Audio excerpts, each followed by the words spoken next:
Hey guys! Tonight, we begin with a nightmare that starts with the sound of oars slapping water and ends with you, probably on fire. It's the Viking Age, when your quiet little village could become an all-you-can-loot buffet before sunrise. The world is colder, bloodier, and survival. Let's just say the odds are not in your favor.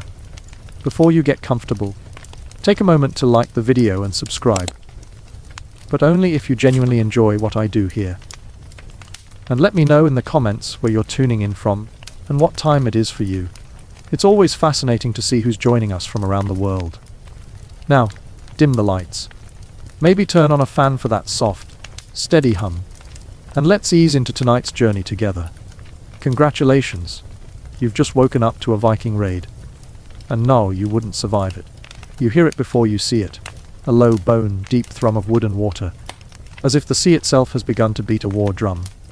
It's steady, relentless, and far too organized to be nature. If you were a villager on some quiet coastal patch of England in the 9th century, you'd already know what it meant. And if you're you, dragged here through the strange convenience of time, travel and poor decision-making, you're about to learn firsthand why you wouldn't last even 5 minutes in a Viking raid. It's early morning, though the concept of morning in Northern Europe is less about sunrise and more about how much mist you can choke on before breakfast. The fog drapes over the thatched rooftops like a damp blanket, no one bothered to shake out. And the salty tang of the sea mixes with the smoke of smoldering cooking fires. It could almost be cozy, if not for that drumbeat that makes your chest thud along unwillingly. You glance toward the horizon, and there they are, long, narrow ships cutting through the waves like sharks. Their carved dragon heads leer at you with the kind of expression you'd expect from someone who definitely intends to steal your lunch money, burn your house down, and then sing about it later. The sails, striped in red and white, snap in the wind, and on deck, men, so many men, shaggy-haired, broad-shouldered, loud in a way that feels louder than the sea itself. If you've ever been in a modern gym on New Year's Day, every dude grunting, trying to prove something, you already have an idea of the atmosphere. Except these guys are shirtless in 40-degree weather and armed with axes longer than you are tall. Imagine your local CrossFit class, but with fewer protein shakes and a lot more bloodlust. Don't panic, you whisper to yourself, which is historically terrible advice. Panic is precisely what your body decides to do when ships full of screaming Vikings appear on the horizon. The villagers have started to notice too. A woman drops her water jug. A shepherd bolts down the hill, waving his arms. Children scatter like spooked chickens, though the actual chickens are faster. Even the dogs are barking in a tone that basically says, "We're all going to die, but at least I tried." And then the horns blow. That deep, bellowing sound that vibrates right into your marrow. The kind of sound car alarms wish they could be. You know in that instant the raid has begun. Let's pause here. You might be thinking, okay, I've seen movies. Maybe I can negotiate. Offer them gold, or bread, or a nice fruit basket. How bad could it really be? My friend, you'd last about as long as a snowflake in a blacksmith's forge. Vikings were not the kind to accept bribes from stragglers with suspiciously modern sneakers. They came for plunder, yes, but also for glory, for land, and occasionally just because they were bored. You standing there like a deer in headlights would be either the first casualty or, if you're very unlucky, an amusing warm-up. The first of the ships scrapes against the shingle shore. Vikings leap into the surf, water splashing up around their legs. They're howling, and it's not random noise. It's calculated terror. Think of it as the world's oldest psychological warfare. You don't need to kill half a village if the whole village is too busy running into the woods screaming. And the Vikings knew it. You try to back away discreetly, as if anyone has ever, discreetly, exited a Viking raid. Your feet crunch on the frost-hardened ground, loud enough in your own ears to feel like betrayal. One of them sees you, tall, blonde, beard braided. A helmet that, mercifully, does not have horns. Sorry, cartoons lied. His eyes lock onto you, and suddenly you understand every prey animal ever. He grins, showing teeth that suggest dentistry is not high on the Norse list of priorities. He shouts something in Old Norse. You don't understand the words, but the tone is unmistakable. Stay right there. I'm going to enjoy this. your survival instincts kick in. And by kick in, I mean they abandon all dignity and decide sprinting away like a startled rabbit is the only course of action. You bolt, weaving between huts, smoke stinging your eyes as villagers scream. You glimpse a woman pulling a child into a doorway, a man swinging a pitchfork like it's Excalibur. It's not, and the sudden whoosh of fire as one thatched roof goes up like dry tinder. The Vikings have brought torches. Of course they have. Now, let's talk about fire for a second. In movies, houses catch with a neat little blaze. In reality, these medieval homes are basically kindling huts waiting for a spark. Dried straw, wooden beams, tar, sealed roofs, all the elements of a cozy death trap. One torch, and it's a bonfire. You cough, stumble, eyes watering, heat licking at your cheeks. The air fills with the thick, greasy smell of burning thatch and roasted grain. And then you trip. Because of course you do. Some kind villager left a bucket in the path, and your shin finds it with the accuracy of divine comedy. You slam into the dirt, mouth full of mud, heart hammering. For a moment you're paralyzed, listening to the chaos around you. Steel clashing, cows bellowing, a man's scream cut off mid-note. You think this is it. This is where I die, face down in someone else's turnip patch. But luck, or something that feels suspiciously like pity, spares you. The bearded Viking is distracted by a sturdier target, a farmer trying valiantly to defend his family with what looks like a rake. The Viking swings once, twice, and the rake is in two pieces, the farmer scrambling backward. You crawl on hands and knees toward the nearest hut, slipping inside like a thief. The hut is dark, smoky, thick with the musk of goats. You gag quietly. In the corner, two children huddle together, eyes wide as moons. They stare at you, and you stare back. And for a moment you all share the same thought. We are so unbelievably doomed. Outside, the raid rages on. You hear the crash of a door kicked in, the shouts of men arguing over spoils. One yells about silver, another about cattle. Someone laughs in a way that makes your skin crawl. And then, the unmistakable sound of someone begging. The tone is universal. Desperate. Pleading, it cuts through the din. And you wish you didn't understand it. But you do. The children whimper. You press a finger to your lips, mouthing, shh, in a language they don't speak, but instinctively understand. Their breaths come fast, shallow. One clutches the other's hand so tightly their knuckles are white. You think of every horror movie where the protagonist hides in a closet, the villain inches away. This is worse. Horror movies end after 90 minutes. This is real time. Then, the flap of the hut shifts. A shadow falls across the doorway. Heavy boots crunch straw, you freeze. Your lungs ache from holding your breath. The Viking steps in, ducking slightly, axe glinting in the firelight. His eyes sweep the room. He sees the goats. He sees the children. He sees you. For a moment no one moves. Time folds in on itself, a single bead of sweat sliding down your spine. Then, miraculously, he chuckles. A low, amused sound. He mutters something, maybe a joke, maybe a curse, and turns to leave, satisfied with whatever plunder he's already grabbed. The children don't exhale until he's gone. Neither do you. But you're not safe. Not really. This is only the beginning. You wait until the sound of the Viking's boots fades away before moving. Your body is shaking so hard it feels like your bones are rattling, as though your skeleton is trying to abandon ship and sprint out of your skin. The children are still staring at you, their tiny chests rising and falling like bellows.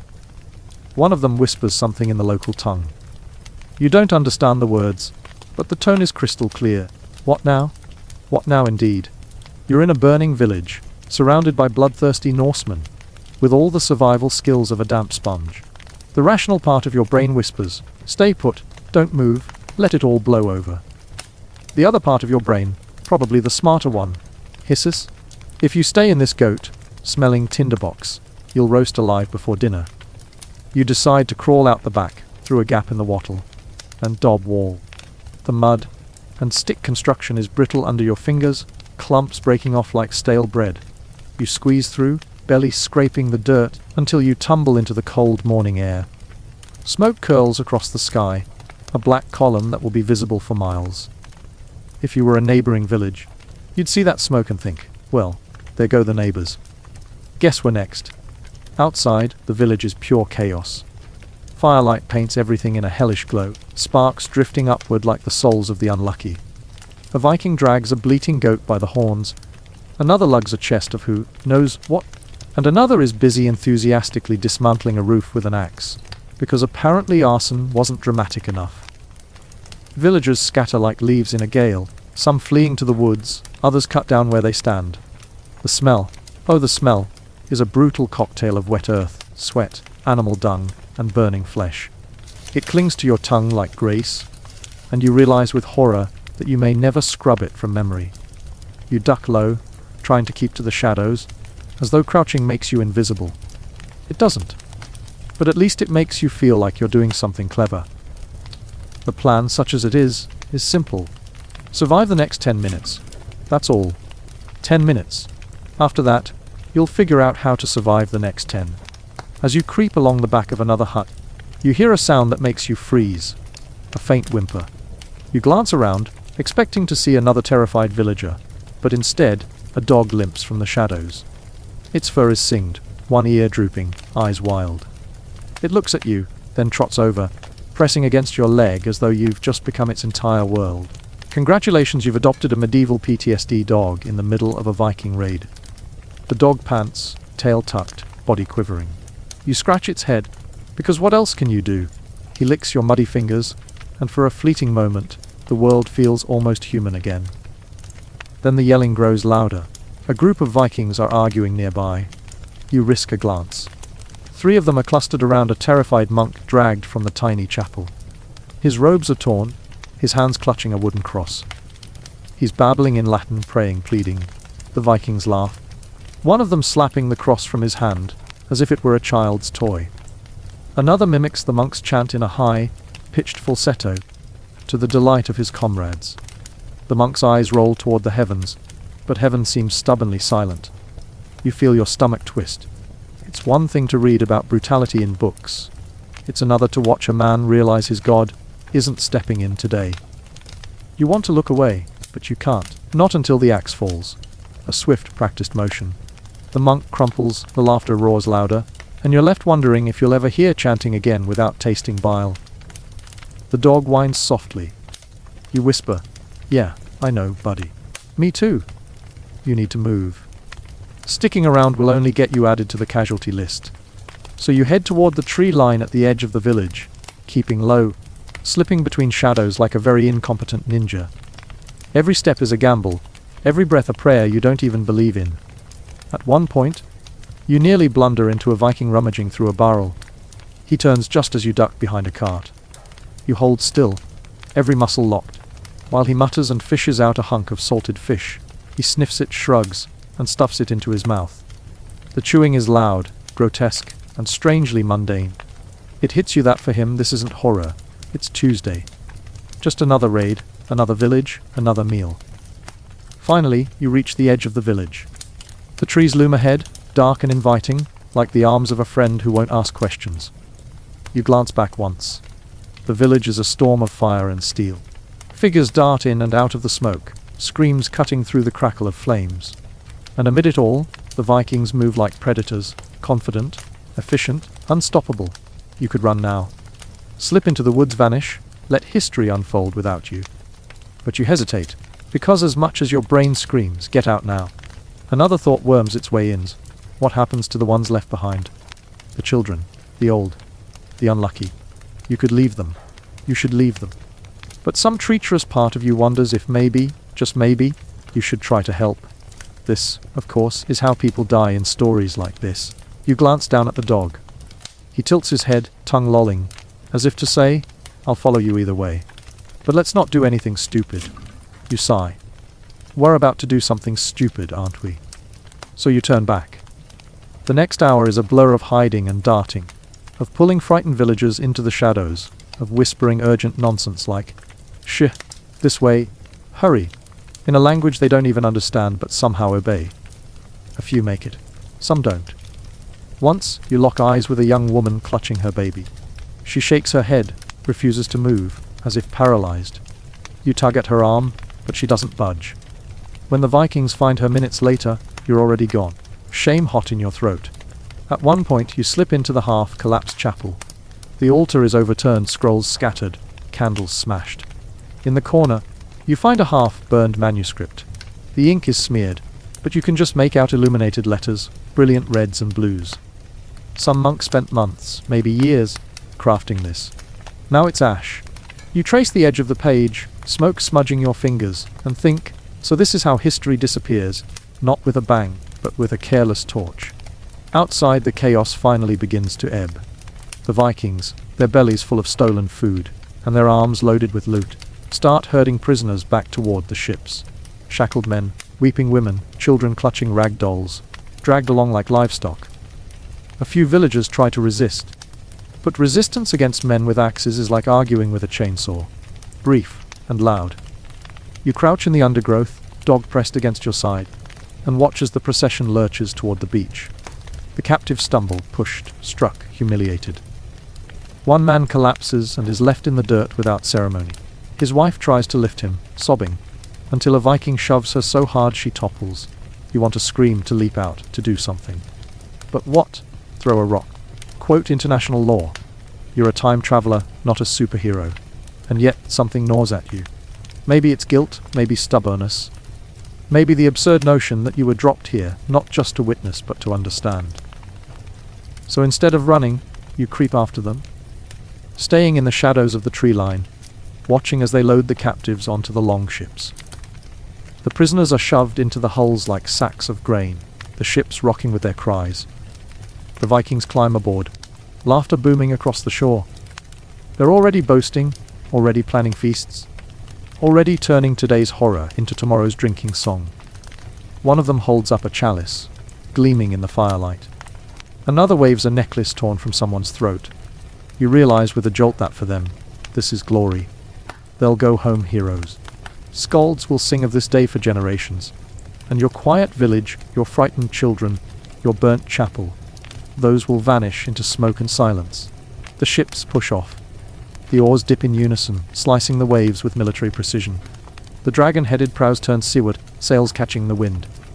Within moments, they're gone, leaving only smoke, ash, and the stench of everything they touched. The silence that follows is worse than the noise. You step out from the trees, dog at your heel, into the ruins of the village.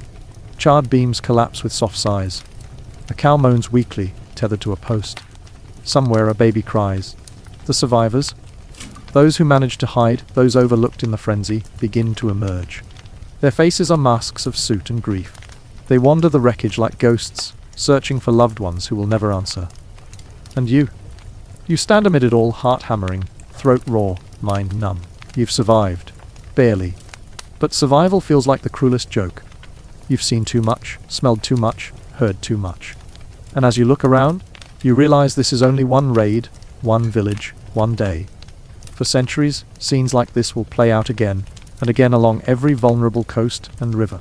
For the Vikings, this is triumph. For everyone else, it is terror etched into memory. The dog nudges your hand. You kneel, burying your face in his fur, breathing in the one living smell that doesn't make you sick. You whisper, "We made it, buddy. Somehow we made it."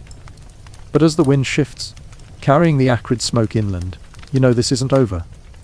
Not for the survivors, not for history, and certainly not for you. Because once you've walked through fire, you can never quite leave the smoke behind. And tomorrow, the Vikings might come again. The sea has a way of mocking survivors. You stand on the blackened shore, the last plumes of smoke curling into a sky that pretends nothing terrible just happened. Waves lap against the sand with their usual, infuriating calm. The Vikings are gone, the village is ruined, and the world has the audacity to keep turning. You should walk away. Head inland, find shelter, maybe invent antibiotics 2 centuries early. Instead, you find yourself staring out at the horizon where the dragon-headed ships vanished. Something about their precision, their unstoppable tide of violence and order, has hooked into your ribs like a fish hook. You're not done with them. Or maybe they're not done with you. The dog sits at your side, licking a paw, tail thumping in a rhythm that says, "So boss, what now?" You sigh. "We're following them, aren't we?" His ears perk. Apparently yes, you are. Of course, following a fleet of Viking ships without a ship of your own is slightly problematic. Fortunately, or disastrously, Fate decides to intervene. A shout goes up from further down the beach. You jog toward it, careful over the uneven stones, and find a half-hidden cove. There, stranded like a whale after the tide, is a small boat. It's rough, a fisherman's craft, but seaworthy enough. Nets spill over the side, and inside, a single oar rests like a promise. You hesitate, staring at the boat, then at the open sea. This is a bad idea, you tell the dog. He barks once, sharp and enthusiastic. Bad ideas, apparently, are his specialty. So you push off. The boat creaks, the water cold against your hands as you shove it into the surf. You clamber in, almost tipping yourself and the dog straight into the drink. Then grab the oar. Rowing, as it turns out, is less gentle gliding and more back-breaking agony. Your muscles protest immediately. The dog watches you with a look that can only be translated as pathetic. Hours pass. The coastline dwindles, the horizon expands. And then you see them. Dark sails against the silver line of the sea. The Viking ships, slower now with the weight of plunder and prisoners, cut across the waves like sharks herding prey. Your little boat bobs in their wake, unnoticed, insignificant. At least, until one doesn't go unnoticed. A smaller ship, a scout perhaps, veers toward you. Panic floods your chest. You row frantically, which is about as effective as flapping your arms in a hurricane. The ship looms closer, oars slicing water, shields gleaming. Voices shout in Old Norse. A laugh rings out, sharp and cruel. There's nowhere to run. They pull alongside, the hull towering above your pathetic craft. A rope drops, then hands, rough, caloused, grab you, haul you up like a fish on a line. You land hard on the deck, breath whooshing out of you. The dog yelps, claws scrabbling, before being scooped up and plopped unceremoniously beside you. The Vikings crowd around. Sweat, leather, smoke, and salt fill your nostrils. They loom like trees, eyes bright, beards bristling. One prods you with the butt of a spear, muttering. Another laughs at your clothes, tugging at your shirt with a sneer. They jabber in their language, words tumbling too fast for you to follow, though you catch the occasional familiar sound. Thrall. Slave. Fantastic. Then a new voice cuts through, deep commanding. The crowd parts, and their leader steps forward. He's not the tallest, but he has the gravity of someone used to being obeyed. His hair is braided, his cloak edged in fur, his hand resting casually on the hilt of a sword that has ended more lives than you'd care to guess. His eyes, grey sharp, merciless, pin you in place. He studies you, slowly, thoroughly. Then he says something short, clipped. The others laugh again, though with a note of respect. He tilts his head, waiting, as though expecting you to answer. Your brain, ever unhelpful, decides now is the time to offer sarcastic commentary. What's the Norse word for, "Please don't murder me, I'm lactose intolerant"? Again you stammer. Words fail, which, oddly enough, saves you. Your incomprehensible babbling convinces them you're foreign, strange, maybe even useful. Not English, not Saxon, not Frankish. Something else. Something they can't categorize. And if there's one thing warriors respect, it's novelty. The leader grunts, gestures sharply. You're shoved aside, handed a hunk of bread so hard it could double as a weapon, and left to sit among the prisoners. The dog curls beside you, growling low whenever anyone gets too close. And just like that, you're part of the crew. Or at least, their cargo. The ship rocks beneath you, a living thing. Every swell sends a shudder through the planks. Every wave a salty spray into your face. The Vikings row in perfect rhythm, their oars striking the sea like the heartbeat of some colossal beast. Boom, boom, boom. The rhythm that earlier terrified you now surrounds you, a drumbeat of inevitability. The prisoners beside you whimper, cough, cling to one another. A woman's sob is swallowed by the wind, a child's thin wail carried off by gulls circling overhead. You want to comfort them, but what could you say? Don't worry, it's all going to be fine. It won't. Not for them. Not even for you. The Vikings, meanwhile, are in excellent spirits. One breaks into a chant, a low growl that builds into a roar. The others join, their voices weaving together in something primal, something that raises the hairs on your arms. It's not a song you understand, but you feel it. A story of blood and fire, of gods who feast on battle, of men who become immortal through death. Their laughter punctuates the verses, deep and booming. They row harder, faster, as though Odin himself is waiting at the horizon. One of them notices you watching. He leans close, grinning with a mouthful of teeth that have definitely seen better days. He says something in Old Norse. You catch only scowled and eyes. Then he pantomimes writing in the air, chuckling. You realize with a jolt that he thinks you might be a storyteller, a poet, someone who records deeds. And in a way, you are. He claps your back hard enough to nearly dislocate your spine and shouts to his friends. They laugh, nodding, as if the raid is even sweeter now, that some strange traveler will sing about it later. You smile weakly, hoping they never figure out your songs are more likely to end up as YouTube scripts than sagas. The day wears on. Salt crusts your lips. The sun burns your skin, and your stomach churns from the constant lurch of the boat. The dog lies at your feet, ears pinned, glaring at the sea as if sheer willpower might make it solid ground. The Vikings feast on dried fish and flatbread, washing it down with all that sloshes in goatskin bags. They offer you some, more as entertainment than kindness. You take a sip. It tastes like rotten apples left in a puddle for a week, but you nod enthusiastically, because what else do you do when handed a drink by a man with a battle axe? As night falls, the sea turns black and endless. Stars prick the sky, cold and sharp. The Vikings tie the oars, settle in, some snoring immediately, others whispering stories. You catch fragments, names of gods, of places, of enemies. Loki's tricks, Thor's hammer. Some woman named Freydis who apparently terrified even them. Their voices blur into the creak of wood and the slap of waves. You lie awake, shivering in the damp, staring at the stars. The thought creeps in, what if this is it? What if you never make it back? What if this isn't just a visit to history but the rest of your life? The idea is unbearable and yet oddly grounding. You're here. Now, in the belly of a longship, sailing with Vikings, no phone, no electricity, no escape, just the dog and the endless sea. Dawn brings a coastline. Norway, perhaps, or Denmark. Jagged cliffs rise from the mist, pines crowding the slopes, waterfalls tumbling into fjords. It's breathtaking, raw, ancient. The Vikings cheer, standing to point, shouting greetings you don't understand. Home. The ships glide into a ford like arrows finding a target.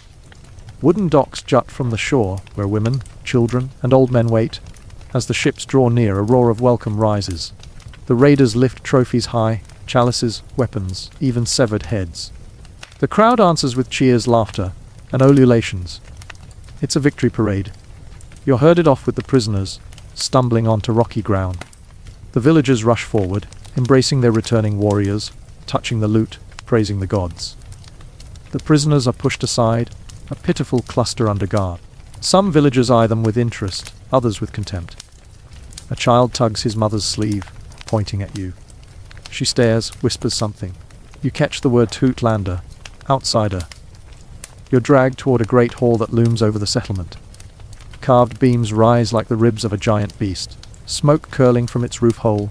Inside, firelight flickers, shadows dancing across walls hung with shields and antlers. The air is thick with smoke, roasted meat, and humanity. Benches line long tables, already filling with warriors eager to feast. At the far end, on a raised seat, sits the chieftain. It's him, the man from the ship. His fur cloak spills over the chair, his sword rests at his side, and his eyes gleam with satisfaction. He watches as the loot is piled before him, prisoners dragged into view. One by one the warriors boast of their deeds, tossing treasures at his feet. He nods, smiles thinly, raises a horn of owl. When you're shoved forward, the hall goes quiet. All eyes on you, the outsider, the mistake. The chieftain leans forward. His voice is calm, but it cuts through the silence like a blade. He asks something. You don't understand, of course, but you feel the weight of it. Who are you? Why are you here? Your mouth goes dry. Every possible answer feels wrong. Say nothing. Cowardly. Claim to be a god. Suicidal. Admit you're a tourist from the future. Hilarious but unwise. So you do the only thing you can, you bow, awkwardly, then mutter something vaguely respectful sounding. The hall erupts in laughter. Some slap the tables, others jeer. But the chieftain, he smiles. Slowly, he says a single word you don't know, but the tone is unmistakable. Approval. The tension breaks. Al flows, meat is torn, songs begin. You're shoved onto a bench, handed a slab of roasted boar, another skin of Al. The dog gets scraps tossed by amused warriors. Slowly, unbelievably, you begin to blend in.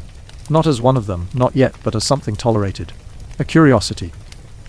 And as the night deepens, as the fire roars and the sagas rise, you realize with a chill that you're not just surviving anymore. You're being pulled into their world, their rhythm, their myth. The dog curls at your feet, warm against the cold stone floor. You sip the foul ale, chew the greasy meat, and glance around the hall. The laughter, the smoke, the gleam of eyes in firelight, it's intoxicating, terrifying, and then it hits you. You may not just be witnessing history, you may be becoming part of it. The hall still smells like roasted boar and spilled oil when dawn seeps in through its smoke hole. You wake stiff, damp with sweat, your head pounding from too much sour drink. The dog licks your hand, tail wagging with the kind of optimism that doesn't belong in this century. Around you, Vikings snore like thunder, sprawled across benches and floors. Their mouths hang open, their arms dangle in post-battle stupor, and you wonder if even Odin has hangovers. You ease upright, trying not to make noise. A warrior shifts, groans, then rolls over and pulls a fur over his head. You take the chance to slip out into the sharp morning air. The settlement is waking. Smoke rises from turf-roofed houses. Women draw water from the river. Children chase chickens through the mud. The clang of a hammer rings from a smithy where sparks leap like fireflies. And everywhere the smell wood smoke, salt, animals, unwashed humanity. It's pungent, rich, alive. For a moment you forget you're a captive. It feels almost normal, almost. Then you see them. The other prisoners. They're corralled near the edge of the village, watched by 2 guards. Their faces are hollow, eyes red from weeping. A woman cradles a baby to her chest, rocking silently. A man stares at the ground, lips moving in a prayer you don't recognize. The sight pulls you back into the truth.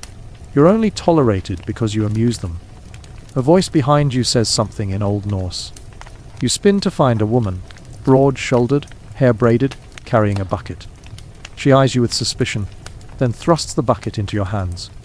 She repeats the words slowly, enunciating as though speaking to a dim child. You catch 1 vat water. She wants you to fetch it. So there it is, the blurred line. Not chained, not beaten but not free. A captive who can carry buckets. You walk toward the river, the dog trotting beside you, tail wagging, as if this is a grand adventure. Villagers glance at you as you pass. Some smirk, some whisper. A boy throws a pebble that bounces off your shoulder. His friends laugh. You keep walking. Cheeks burning, wishing for the invisibility cloak you definitely don't have. At the riverbank, women scrub clothes against stones, chatting in brisk tones. They glance at you, eyebrows raised, then return to their work. You crouch, dip the bucket, the cold water numbing your hands. For a heartbeat, you consider running, just dropping the bucket and bolting into the forest. But where would you go?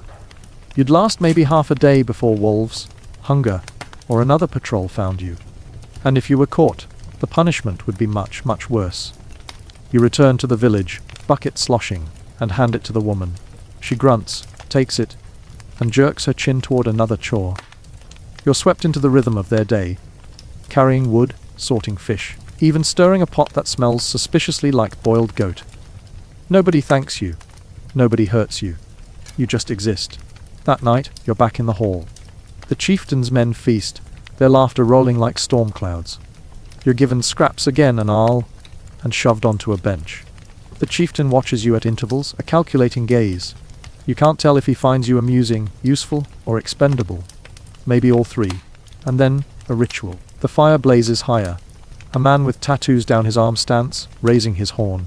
He begins to chant, his voice low, rhythmic. The others quiet, leaning in. He tells a saga. Words spilling like thunder, gestures fierce. You don't know the details, but you catch names Thor, Jarmungandr, Ragnar. The end of the world, when gods and men alike will fall. The hall trembles with the weight of his words. When he finishes, the warriors roar, pounding tables, sloshing ale. He sits, sweat streaming, eyes shining. And then the chieftain gestures. To you. The hall turns, waiting. Expectant, your stomach plummets. They want you to speak. To tell a story. To perform. What do you do? Tell them the saga of Netflix. The tragic tale of your Wi-Fi password. You take a deep breath. Rise and start weaving. You pick something they might appreciate: a storm, a battle, a hero who defies impossible odds. You don't name Thor, but you describe lightning splitting the sky, warriors clashing in mud, gods watching from above. You gesture wildly, Stomp your foot, try to summon gravitas. To your shock, they laugh, cheer, pound the tables. Not at you, but with you? The absurd outsider can tell a tale! The tension breaks, replaced by raucous approval. The chieftain even lifts his horn in salute. And in that moment, you realize this is the currency that might keep you alive. Not strength, not weapons, but words. They see you as a skald, a storyteller.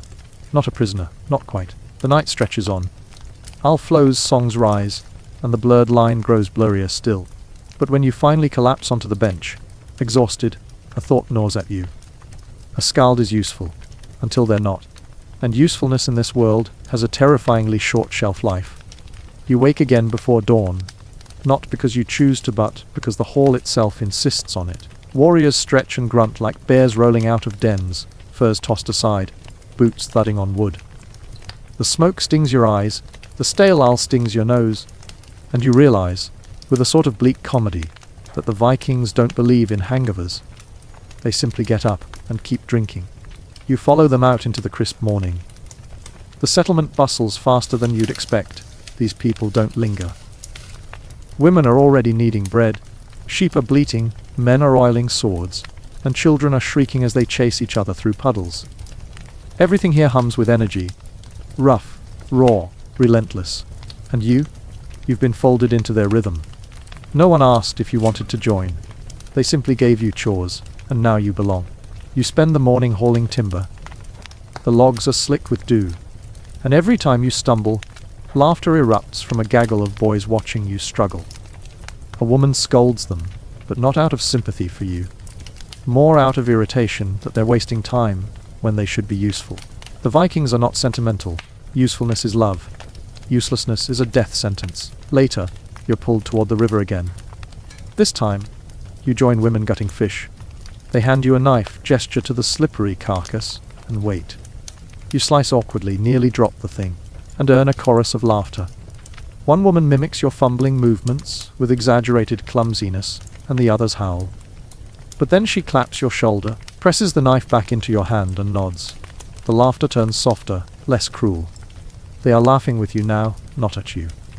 A small difference. But in this place, it could be the line between survival and scorn. By midday, you are allowed to sit in the shade. Children creep closer, their eyes wide. They prod at your clothes, your hair, whispering words you don't understand. One boy points at your shoes and mimics walking stiff-legged. They find you hilarious. You should be offended, but their giggles are disarming. You almost laugh too. Almost. The blurred line grows blurrier. Prisoner, servant, entertainer. Curiosity. You're all of these and none. That night, another feast. This time, the air vibrates with a different tension. Something ceremonial. The fire is piled higher, shadows flicker on the carved beams, and the smell of roasting meat is sharper, heavier. People enter wearing their best fur cloaks, polished arm rings, hair braided with care. The children are shooed away, the dogs too. Only warriors, elders, and you remain. The chieftain stands, his presence commanding silence. He speaks in booming Old Norse, every word clipped, deliberate. You catch fragments, blot odem bluwam, sacrifice, blood. And then they bring it out, a goat, bleating nervously, its eyes rolling in fear. It's led to the fire, ropes tight around its legs. A man in a wolfskin cloak steps forward, a priest or seer by the look of him. His face is lined, his beard streaked with white, his eyes blazing with fervor. He raises a ceremonial hammer and mutters a prayer. The hall hums with anticipation. The goat is slaughtered swiftly, its blood caught in a bowl. The priest dips a branch into it, then sprinkles the red droplets onto the warriors, the walls, the weapons hanging overhead. Each man raises his horn, letting the sacred blood anoint him. The smell is sharp, metallic, mingling with smoke and meat until your stomach churns. And then, unbelievably, the priest turns to you. You freeze. The hall watches. He approaches, flicks blood onto your face, your chest, your hands. It's sticky hot, seeping into your skin. The warriors roar their approval. You've been baptized into their ritual. Not a prisoner, not a guest, something in between, something claim. The feast that follows is louder, wilder, fueled by meat and blood and belief. Men boast of raids, women sing harsh, lilting songs, and the priest mutters prophecies to anyone who will listen. At one point, the chieftain calls you forward, presses a horn into your hand. and insists you drink. The owl burns froths, spills down your chin. The hall erupts with laughter and pounding fists. You're theirs now, whether you like it or not. Later, in the hush that follows the chaos, you hear whispers. Plans for the next raid. Names of villages, rivers, coasts. And you realize with a jolt of terror that you might not be left behind. You might be taken along. A foreigner unarmed, caught between roles. Not trusted, but not discarded. The next days blur into routine work. Feast, sleep. Carry, clean, chop. You learn words, gestures, rhythms. You begin to understand their hierarchy. Who commands, who obeys, who schemes. You notice the rivalries simmering beneath laughter. The way certain glances linger too long. The way weapons are always close at hand. One evening, you're invited to the women's side of the hall. They braid your hair, cluck their tongues at your awkwardness, feed you honeyed bread. One leans close and whispers something you don't understand, but the tone is playful, mischievous. You blush anyway, because some things transcend language. The men across the hall jeer, bang the tables, egg her on. For them, it's all a game, teasing the outsider, seeing how you squirm. But beneath the laughter, you feel the danger. This is not flirtation. It's testing. How far will you go? How much will you play along? How tightly will you cling to the fragile identity you've been given? Because here's the truth. In a Viking settlement, being tolerated is the same as being tested. And tests always end one of two ways. The final test comes one night when the chieftain calls you outside. The air is cold, the moon bright. He stands with two of his fiercest warriors, their axes gleaming in the starlight. He says something you don't understand, then points to a wooden post planted in the earth. A target. One warrior steps forward, hurls his axe. It thuds into the wood with a sound that vibrates in your chest. The other follows, his throw splitting the first handle. Then both turn to you. The chieftain places an axe in your hands. Heavy, cold, its edge keen, he nods. The message is clear. Prove yourself. The settlement gathers, murmuring, waiting. Children on their fathers' shoulders, women with arms crossed, warriors with eyes sharp. You heft the axe, sweat trickling down your back. Your grip is clumsy, your stance wrong, your heart pounding like a drum. You throw. The axe spins end over end and buries itself in the dirt a foot from the target. Silence. Then, laughter. A wave of it. The warriors slap their knees, the women shake their heads, the children shriek with glee. You stand frozen, humiliated. The chieftain steps forward, yanks the axe from the ground, and weighs it in his hand. For a moment, you're sure he'll bury it in your skull. Instead, he grins. A wide, wolfish grin. He claps your shoulder hard enough to stagger you, roars something triumphant, and the hall explodes with cheers. They don't want you to be a warrior. They already have those. They want you to be what you already are, the oddity, the skald, the outsider who makes them laugh. But the danger lingers, because one day they may decide the joke is old. And in that moment, as the fire crackles and the cheers echo, you realize surviving here isn't about strength or wit. It's about walking that impossible tightrope between being owned and being free, between guest and captive, between life and death. And the rope is fraying. It begins before dawn, as everything in this world seems to. The hall still smells of smoke and sweat and goat blood when rough hands shake you awake. There's no feast today, no laughter, no testing of your clumsiness. Only urgency. You're pushed outside into the chill. The settlement stirs in hushed tones, not the raucous shouting you've grown used to. Women move quickly, tightening bundles of food, pressing cloaks into their men's hands, adjusting belts. Children cling silently to their mothers' skirts. It feels like a ritual you've stumbled into, and for once, no one has time to explain. You follow the current of men toward the shore, and there, waiting on the shingle, lies the dragon. It isn't a creature, but it may as well be. The longship is alive in the moonlight, its curved prow carved into a snarling beast, teeth bared as though eager for prey. The hull gleams with tar and seawater, and the oars rest like folded wings. You feel your stomach drop. The earth feels safe even if it's not. The sea promises nothing but hunger. The warriors climb aboard with practiced ease, boots thudding on wood, cloaks whipping in the wind. The chieftain shouts, and names are called, and then, impossibly, absurdly, yours is among them. You laugh at first. A short, nervous bark. Surely they're joking. but no one laughs back.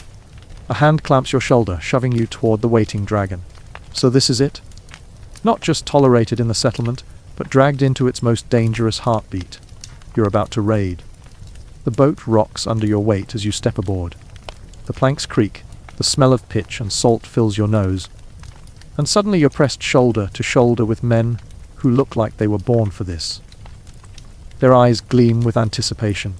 Their mouths twist into half smiles. Some mutter prayers to Odin, others simply spit into the sea, as though daring it to defy them. You sit awkwardly, your knees bumping oars, your hands unsure where to rest. A boy, younger than you expected, maybe 14, his face barely sprouting hair, grins at your discomfort. He presses an oar into your hands, pantomimes the movement. You stare. You've barely rowed a bath toy, let alone a ship bound for war. But the boy just shrugs. Everyone rows, even you. The order comes sharp and guttural. Oars drop into water. Muscles strain. The longship glides forward, cutting across the current. At first, it feels almost poetic. The moon still hanging low, the stars mirrored in the water. The rhythmic splash of oars. The coastline slides away behind you, shrinking into shadow. The Dragon Pro points toward the open horizon, and a fierce exhilaration seizes the crew. They roar, voices colliding with the crash of waves, songs rising like thunder. But poetry dies quickly when your shoulders start screaming. Rowing isn't graceful. It's work. It tears at your arms, burns your lungs, blisters your palms. The boy next to you rows easily, humming as though his oar weighs nothing. You, on the other hand, sweat and gasp, your strokes uneven, splashing more water than you displace. Warriors on either side laugh, slap your back, mock your weak arms. But their mockery hides a truth. They will not slow for you. Keep pace or be left behind, literally. Hours blur. The sun creeps up, painting the sea gold. Your arms ache beyond pain, settling into a dull throb that feels like it will never leave. Salt spray stings your lips. The wind whips your hair into a matted mess. And still the rowing goes on. At some point, a horn sounds. The oars lift, dripping. The ship rocks gently, sails unfurl, catching the wind. The relief is so profound you nearly cry. The warriors laugh again, not at you this time, but with you. For a moment, you almost feel the camaraderie, the bond of shared suffering. Then the sea reminds you who's in charge. The waves grow restless, lifting and dropping the ship like a toy. The horizon tilts, then rights itself, then tilts again. The wind howls louder, tearing at the sail. You cling to the bench, your stomach lurching with every rise and fall. The boy beside you grins, clearly enjoying your misery, and pats your back just as you lean over the edge and heave. The crew roars with laughter, slapping their knees, spitting out as they howl. You are baptized again, not in blood this time, but in vomit. Congratulations. The storm passes as quickly as it came, leaving the ship rocking steadily once more. You lie slumped on the bench, pale, hollow, half dead. But no one pities you. Seasickness is just weakness leaving the body, they say. Or maybe it's your dignity leaving forever. Still, you survive the sea. For now. Days bleed into each other. Row, sail, sleep, eat dried fish that taste like salted leather. The warriors gamble with bone dice, sing obscene songs, argue loudly, then fall into roaring laughter. The boy teaches you words, vat for water, skip for ship, sver for sword. Each time you fumble, the crew howls, but there's no malice anymore. You are their toy, their entertainment, but also, strangely, their responsibility. At night, under the stars, the sea grows quiet. The men speak softer then, voices carrying across the deck. They tell stories of raids past, villages that burned, gold that glittered, slaves taken. They laugh at their own cruelty, and the laughter chills your bones. But in their eyes, it's not cruelty, it's glory, proof of strength. And in the silence between waves, you realize the hardest truth of all to them: you are already proof. A living, breathing testament that the strong take what they want, and the weak live only if permitted. On the fifth dawn, a shout pierces the mist. Land. The warriors spring to life, adjusting cloaks, sharpening blades, checking shields. Their movements are ritualistic, precise, practiced 1,000 times before. You watch, heart pounding, as they transform before your eyes. No longer rowers, no longer jesters, but predators scenting prey. The coastline emerges slowly, at first just a smudge on the horizon, then a green line, then trees, fields, smoke rising from cottages, a village, small, unassuming, utterly doomed. Your stomach twists. These are not warriors. These are farmers' fishermen children. And you know what's coming. The longship cuts closer, its dragon prow snarling. Warriors grip their oars tighter, their laughter fading into silence. The boy next to you breathes fast, his knuckles white on his shield. For him, this is the test. His first raid, his first kill. For you, it is something worse. You have no weapon, no training, no desire for this. And yet, here you are, hurtling toward violence you cannot escape. The chieftain raises his arm. The men lean forward, eager, hungry.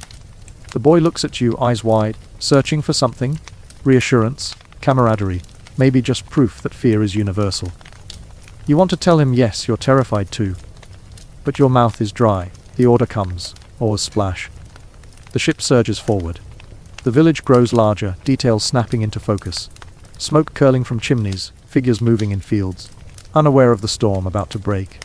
And in that final stretch, as the dragon prow cuts through the surf, you realize survival here isn't about rowing or vomiting, or even dodging axes. It's about what happens when the ship hits shore. And that moment is seconds away. The prow kisses the shore with a crack like thunder. Sand and foam spray upward.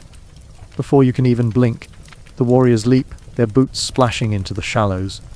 Their shields raised, their voices tearing through the morning air in a chorus of roars. It is not a battle cry.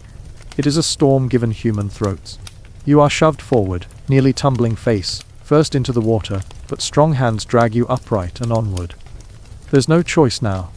The ship is behind you, the village ahead, and between them, fury. The first sounds are not screams. They are chickens. Flapping, frantic, wings slapping against the air as they scatter. Then dogs barking confused, growling until an axe silences one mid-bark with a wet crack. Then human voices join, shouts of surprised terror, confusion. Figures drop hose and fishing nets, running toward cottages, dragging children by the hand. The warriors charge like wolves into sheep. Swords flash, shields slam, spears thrust. You try not to watch, but the human eye is treacherous. It records everything, even what the soul begs to forget. A man no older than you runs from a hut with a pitchfork. He barely makes 3 steps before a Viking axe arcs and buries itself in his skull. The sound, gods, the sound, is a hollow, wooden crack, like splitting firewood. The man collapses, twitching. The warrior wrenches the axe free, grins, and presses forward. You stagger after them, half running, half stumbling, every step sinking into sand and mud. The boy from the ship is ahead of you, shield in one hand, sword in the other, his lips pressed thin. He charges at a woman dragging 2 children, and for a frozen second you think, no, he can't. He hesitates. His knuckles whiten. The woman screams, shoves the children toward a hut. And then another warrior barrels past the boy, swinging his sword. The scream that follows is short, cut off. The boy stares horrified, sword still raised but unused. Then his gaze snaps to you. For the first time since boarding, his face looks human. Not predator, not raider. Just a child who's seen too much too quickly. But there's no time for sympathy. A figure bursts from a cottage near you. A man in rough wool, wielding a club. His eyes lock on you. He doesn't see a captive. He doesn't see an outsider. He sees an attacker, one of them. You freeze. The world slows. He charges, club raised high. Your feet won't move, your arms flail uselessly. The boy reacts before you do. His shield slams into the man's chest with a bone, jarring thud, sending him sprawling into the dirt. The boy looks back at you, his breath ragged, eyes wide. Then, without a word, he drives his sword down. It is not clean. The man writhers, choking, blood bubbling at his lips. The boy looks away as he pulls his blade free. And then he looks at you again, face pale, lips trembling. He nods once, not in triumph. In acknowledgement. Now you are bound together, unwilling companions in survival. The raid swells around you. Roofs crackle with fire, smoke twisting into the sky. Warriors shout orders in Norse, their voices drowned by the roar of flames and the screams of the villagers. Sheep scatter across fields. A child wails, dragged by her hair into the arms of a raider. An old man pleads on his knees, only to be silenced by a spear. You stumble through the chaos, your heart hammering so loud it drowns the noise. You want to help, to do something. But every time you move, a warrior pushes you along, snarling to keep up. You are swept like driftwood in a raging tide. At one point, a man bursts from the smoke, swinging a rusty blade. You think it's aimed at you. Your death, sudden and merciful. But a shield intercepts it, a Viking fist driving forward, and the attacker crumples. The warrior laughs, slaps your back, and runs off again, as if saving your life was nothing more than shaking crumbs from his tunic. You realize then that survival here is not about strength, or even luck. It's about being too unimportant to kill. Hours, or maybe minutes, time is devoured by fire. Later, the village is broken. Huts smolder, livestock scatter, bodies litter the ground. Smoke stings your eyes, ash clings to your skin, and your stomach churns. You taste bile again, but this time it isn't seasickness. The warriors herd the captives together. Women, children, a few trembling men. Ropes bind their wrists, rough hands shove them into groups. The spoils of war, living cargo. Some cry, some stare blankly, already hollowed. A child clings to a rag doll, its fabric smeared with soot. You want to scream at them that you're not part of this. That you didn't swing a sword, that you're not like the others. But your mouth stays shut. Because you know how it would look, your face among theirs, your hands unbound. You are not one of them, but to the captives, you are. And there's no explanation in the world strong enough to untangle that truth. The boy stands beside you, his sword dangling at his side. His face is grey, his mouth set in a thin line. He won his place today, but at a cost he didn't yet understand. You see his hand tremble, just once, before he clenches it tighter around the hilt. The horn sounds, the warriors cheer, lifting shields, banging swords against wood. The raid is done, victory claimed. You are shoved back toward the ship, the captives herded ahead of you. The dragon waits, its carved snarl now mocking. You climb aboard, your legs leaden, your soul heavier still. The longship pushes off, cutting back toward the endless sea. Smoke curls on the horizon behind you, the village fading into a blur of grey and orange. The crew settles, laughing, boasting, slapping each other's backs. They recount kills, exaggerate victories, turn horror into humor. The boy does not laugh. Neither do you. The captives sit huddled in the center of the ship, eyes red, wrists bound. They whisper to each other in low voices, clutching children, avoiding every Viking gaze. You avoid their eyes too, ashamed, though you never swung a weapon. Guilt, it turns out, is contagious. The sea rocks the boat, gentle now, almost merciful. You sit silent, staring at your blistered hands, at the dried blood on the deck, at the smoke still curling faintly on the horizon. And then, for the first time since the raid began, you breathe. It feels wrong to. But you do. Because you survived, and survival, you realize, is its own curse. The chieftain raises his horn of mid, shouting to the gods, to Odin, to Thor, to victory. The men cheer with him. Voices rolling like thunder. You sit in silence, the boy beside you, the captives across from you, and the sea stretching endless ahead. And in your heart, one question burns hotter than the fires you left behind. What happens when the dragon comes again? The dragon ship glides homeward, its belly heavy with plunder and people. Smoke still smudges the horizon behind you, but already the sea has stolen the village from view, as if it never existed at all. That's the trick of the ocean. It buries sins faster than the earth does. The warriors are loud. They cheer. They drink from shared skins of mead. They slap each other's backs with the kind of laughter that only comes when you've walked side by side with death and found yourself still breathing. One man reenacts a kill, swinging his axe at an invisible foe, his companions howling with delight. Another shakes a bloodied necklace, dangling it like a trophy. And then there are the captives, bound, silent, huddled together in the center of the ship. Their faces are blank masks, their eyes wide with exhaustion, their mouths tight with grief. One child whimpers, but her mother pulls her close, whispering something you can't hear. It doesn't matter. Whatever words are spoken here are useless. There are no words that can make the sea gentler, or the ropes looser, or the nightmares quieter. You sit awkwardly between worlds. The Vikings treat you as neither captive nor kin. You aren't tied. You aren't trusted. You are an accessory, like a pot, or a chest, or a goat. And while that might sting the pride of a 21st century soul, here it's a kind of blessing. At least pots don't bleed when you cut them. The boy sits nearby, sword resting across his knees. He hasn't spoken since the village. His lips are pale, his hands restless, clenching and unclenching, as if he still feels the resistance of flesh beneath his blade. You want to tell him he isn't alone, that you saw the hesitation, the tremor. But you don't. Words would clang in this silence like a dropped hammer. Instead, you both stare ahead, at the sea and the sky, and let the distance swallow the smoke. Hours bleed into each other. The coastline emerges at last, a dark line against the water, broken by fjords and cliffs. For them, anyway. The dragon ship slides into the inlet, oars pulling it forward with practiced rhythm. The village rises ahead, huts of timber and turf clustered like nesting birds around a hall that towers above the rest. Smoke curls lazily from chimneys. Figures gather along the shore as the ship nears, children running, dogs barking, elders squinting into the sun.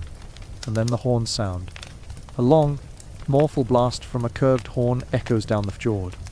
The villagers cheer, waving, shouting. The returning warriors lift their weapons high, grinning, their voices rolling back to shore like thunder. To them, this is triumph. To you, it is theatre, a celebration painted over the blood you still taste in your throat. The ship grinds into the shallows. Warriors leap into the surf, splashing toward waiting arms. Wives embrace husbands, children clutch fathers, old mothers weep into their sons' shoulders. It is a reunion dressed in joy. Yet beneath it you see the shadows not all returned. Every smile is sharpened by the knowledge of who didn't step onto the sand. The captives are dragged off next. They stumble onto shore, their ropes jerking tight as the Vikings pull them like livestock.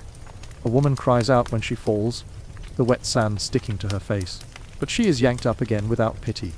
Villagers murmur, staring at the strange new faces. Some look at them with curiosity, some with disgust, a few with cruel interest. And then there's you. You climb off the ship hesitantly, your boots sinking into sand that feels almost alien after weeks of wood and water. A few villagers glance your way, frowning. You're not bound. You're not armed. You don't belong. But before any questions can form, the chieftain claps you on the back, bellowing some proud declaration in Norse, and suddenly the eyes on you soften. If the chieftain accepts you, then for now, so will they. You're herded with the rest toward the hall. The captives are separated, tied to posts or marched to pens at the edge of the settlement. You catch the eyes of one. The child with the rag doll, its fabric now stained with ash. Her stare burns into you, not with hatred, not even with fear, but with something worse, confusion. Why are you not bound? Why do you walk free among those who burned her world? You have no answer. The hall doors swing wide. The smell hits you, first smoke, roasted meat, sour ale. It's an aroma thick with history, with lives lived in cycles of feast and famine. Long benches line the room, a fire pit roars in the center, and carved beams loom overhead like the ribs of some massive beast. This is the heart of the village, where oaths are sworn, disputes settled, alliances forged, and tonight, victory sung. The warriors flood inside, dropping weapons, throwing themselves onto benches, shouting for drink. Women hurry to and fro, carrying horns of ale, baskets of bread, platters of roasted fish. The noise rises like a storm, laughter crashing against the smoke, stained rafters. You are shoved into a seat at the far end, near the boy. He sits stiffly, his eyes darting, his hands tight around his knees. You realize he doesn't quite know how to wear this moment. The mask of triumph doesn't fit him yet. And maybe it never will. The chieftain takes his place at the high seat, lifting a massive drinking horn. His beard is streaked with grey, his voice booming as he launches into a tale of the raid. You don't catch every word, but the tone is clear. It is a story of victory, of gods smiling, of enemies falling. The warriors cheer at each name spoken, pounding the tables, spilling ale across the wood. Plates are passed down, piled with meat torn from a roasting pig. The smell makes your stomach twist. You haven't eaten properly since before the raid, but the thought of chewing now feels obscene. Still, hunger wins over morality, and you take a strip of pork, greasy and hot, and chew mechanically. The boy eats nothing. His plate sits untouched, his eyes unfocused. When a warrior slaps him on the back, laughing, he startles, almost spilling his drink. The man roars with laughter, calling something that makes the others chuckle. You don't need translation. It's the laughter of men who see the boy's fear and mistake it for weakness. The hall grows hotter, louder. Men sing, banging cups against the tables, their voices rising in drunken chorus. The chieftain leads a toast to Odin, to Thor, to Freyja. Each name is shouted back by the crowd, their devotion as loud as their thirst. The boy raises his horn only halfway, his lips barely touching the rim. You do not lift yours at all. As the feast rages, you slip into a kind of daze. The smoke, the heat, the laughter, it blurs, blending into one overwhelming fog. You find yourself staring at the fire, watching the flames twist and dance, hearing in them echoes of the village still burning behind your eyes. And then the drums begin. A woman steps into the open space by the fire, her hair braided with beads, her dress flowing. She carries a frame drum, striking it with a steady beat. The sound thrums in your chest, pulling the air from the room. She begins to chant, her voice low and rhythmic, weaving a song older than the hall itself. The warriors fall silent. Even the drunkest among them watches. The chant grows, words tumbling like waves, her voice rising and falling, pulling the crowd into a trance. The beat of the drum becomes the heartbeat of the hall. And then another joins. An old man with a harp, plucking notes that shimmer like light on water. Together they weave a story of Odin hanging from Yggdrasil, of Thor's hammer ringing against giants, of fate's threads spun and cut by the Norns. The boy listens, his face tilted toward the sound, something flickering in his eyes. You realize this is more than entertainment. This is memory. This is how they stitch their lives into meaning. The violence of today is not senseless here. It is sewn into a tapestry of gods and destiny, of stories that make death seem necessary, even noble. But you hear the crack of bone, the sob of a child, the roar of fire. No god can rewrite that. The song ends, the hall erupts in cheers. The woman bows, the old man nods, and the feast surges again. Al splashes, laughter rings, songs rise. The boy leans toward you suddenly, his voice low. Do you hear them? He asks, his words halting in your language. His accent is thick, but the meaning is clear. You nod. He swallows, his eyes dark. They do not hear what we hear, and you know he's right. The night stretches long, the hall a furnace of sound and smoke. Some warriors collapse into drunken sleep, sprawled across benches. Others stagger outside, their laughter echoing in the dark. The chieftain still sits tall, his eyes gleaming, his hand never far from his drinking horn. And you, caught between the roar and the silence, wonder how long you can stay unseen in this place, invisible enough to survive, but not so invisible that you fade away. The boy stares into the fire. The flames flicker in his eyes, but his gaze is far beyond them. And you feel it again. That cliffhanger of existence. That moment balanced between feast and famine, victory and loss, life and death. Because tomorrow, the dragon will rise again. The hall never truly sleeps. Even when the songs begin to slur, when men slide from benches into puddles of their own spilled oil, when the fire dims into coals, the noise lingers like smoke clinging to hair. This is not a feast so much as a test of endurance. Who can drink longest, sing loudest, remain upright while the world tilts sideways. And still the rituals are far from over. The chieftain rises, horn in hand. His voice cuts through the din, dragging silence back into the room like a net. Even the drunkest warriors lift their heads, blinking, waiting. He speaks of spoils. Of course he does. You don't need translation to understand this moment. Victory means wealth, and wealth must be measured, divided, displayed. Warriors straighten, their drunkenness fading just enough to sharpen their eyes. Captives shift uneasily, though they are too far from the fire to know yet what role they play in this drama. The chieftain gestures. Men haul in sacks, chests, bundles, loot taken from the raid. Silver spills across the table, coins clinking, goblets flashing in the firelight. Cloth too fine for this smoke-drenched hall. Bolts of linen and wool, carved comms, glass beads shimmering in hues the villagers have never seen. And then, the other spoils. Captives are dragged forward, one by one into the hall's center. The fire paints their faces, each different, each trembling under the weight of eyes. The child with the rag doll is there, clinging to her mother's skirt until a warrior yanks her free. She does not cry, not now, not here. The sound has already been burned out of her. The chieftain watches, his gaze weighing them like cattle. He names warriors. Each steps forward, claims a share. A goblet here, a bolt of cloth there. A frightened human being whose fate now hangs on the tilt of a man's mood. The hall cheers, toasts, pounds the tables. For them, this is the natural order. For you, it is an auction cloaked in glory. Your stomach twists as a man drags the child aside, her mother screaming until she is silenced by a blow. You want to shout, to rise, to stop it. But your voice would be swallowed in this place. Worse, it would mark you. You know this. And so, you do nothing, and the doing nothing feels worse than violence. When the division ends, the hall swells again with noise. Warriors boast of the fight, exaggerating their kills, their courage. One leaps onto the table, sloshing Al as he mimics the swing of his axe, claiming he split 3 men with 1 blow. The others roar with laughter, slamming cups, calling him liar and hero in the same breath. Another boasts of the captives, what use they will be, how much silver they might fetch in trade. The men laugh harder, their words sharp and crude. You shrink inward, wishing the fire's heat could burn your ears clean. And then the boy stands. The room quiets, not out of respect, but out of curiosity. He is still new to this theatre, still learning the lines expected of him. His hand shakes slightly as he lifts his cup. He speaks haltingly, his words stumbling. You catch fragments: bravery, God's fate. The tone is wrong. The hall listens, not with pride, but with smirks, with sidelong glances. When he finishes, there is a pause, then laughter, wrath biting. Men slap the table, jeering, their words mocking. He sits quickly, his cheeks red, his shoulders hunched. You feel it like a punch in your chest.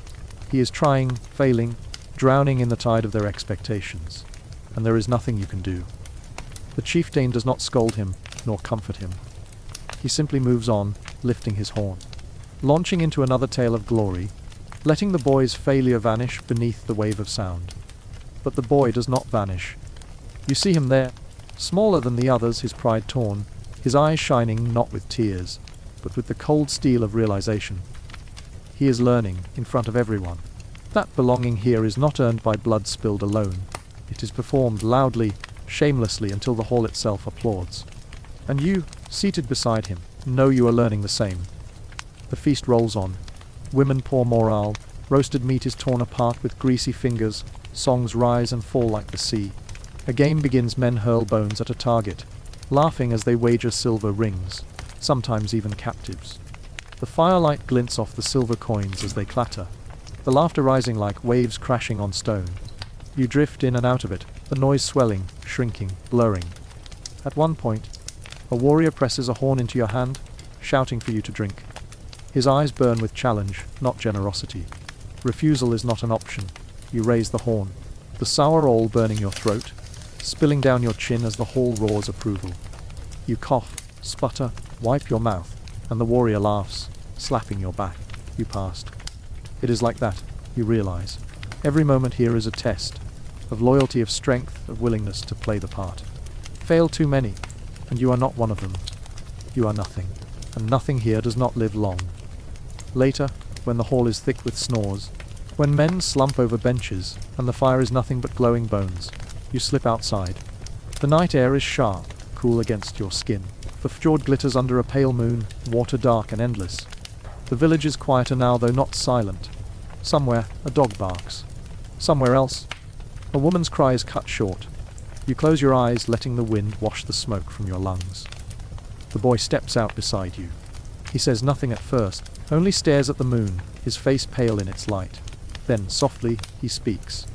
They will not forgive weakness. It is not a warning, it is a confession. You nod, the truth of it heavy between you. He looks at you then, his eyes searching. Why are you here? The question hangs in the air. You have no answer that makes sense, not to him, not to yourself. Time travel, history project, none of it would survive translation.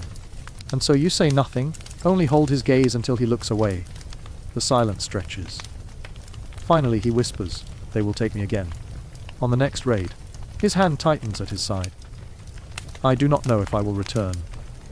You want to tell him something comforting, something wise. But what can you say? That you've seen enough to know he is right. That this path ends in one of two places, a shallow grave, or a heart turned so hard it forgets the boy inside. Instead, you say the only true thing you can. You are not alone. He does not answer. But his shoulders ease just slightly, and in this world, that is enough. The night deepens. Torches burn low. The hall behind you snores like some massive beast. You and the boy stand together in silence, two shadows caught in the cold light of the moon. And you know, as the waves lap gently at the shore, that this is only the beginning. The dragon ship will sail again. The horns will sound again. And each time, the line between guest and captive, between survival and surrender, will blur further, until you no longer know which side of the fire you stand on. And tomorrow, when the hall wakes, when the chieftain calls, when the drums begin, you will face another test. The question is not whether you will pass. The question is how much of yourself will be left when you do. Dawn in a Viking settlement is not gentle. It does not arrive with birdsong and warm light stretching through curtains. There are no curtains here. Only the blunt shock of cold air as a door creaks open. The bark of dogs, the clatter of buckets, the cough of men shaking ale from their skulls. The world begins again in noise, as if silence itself is outlawed.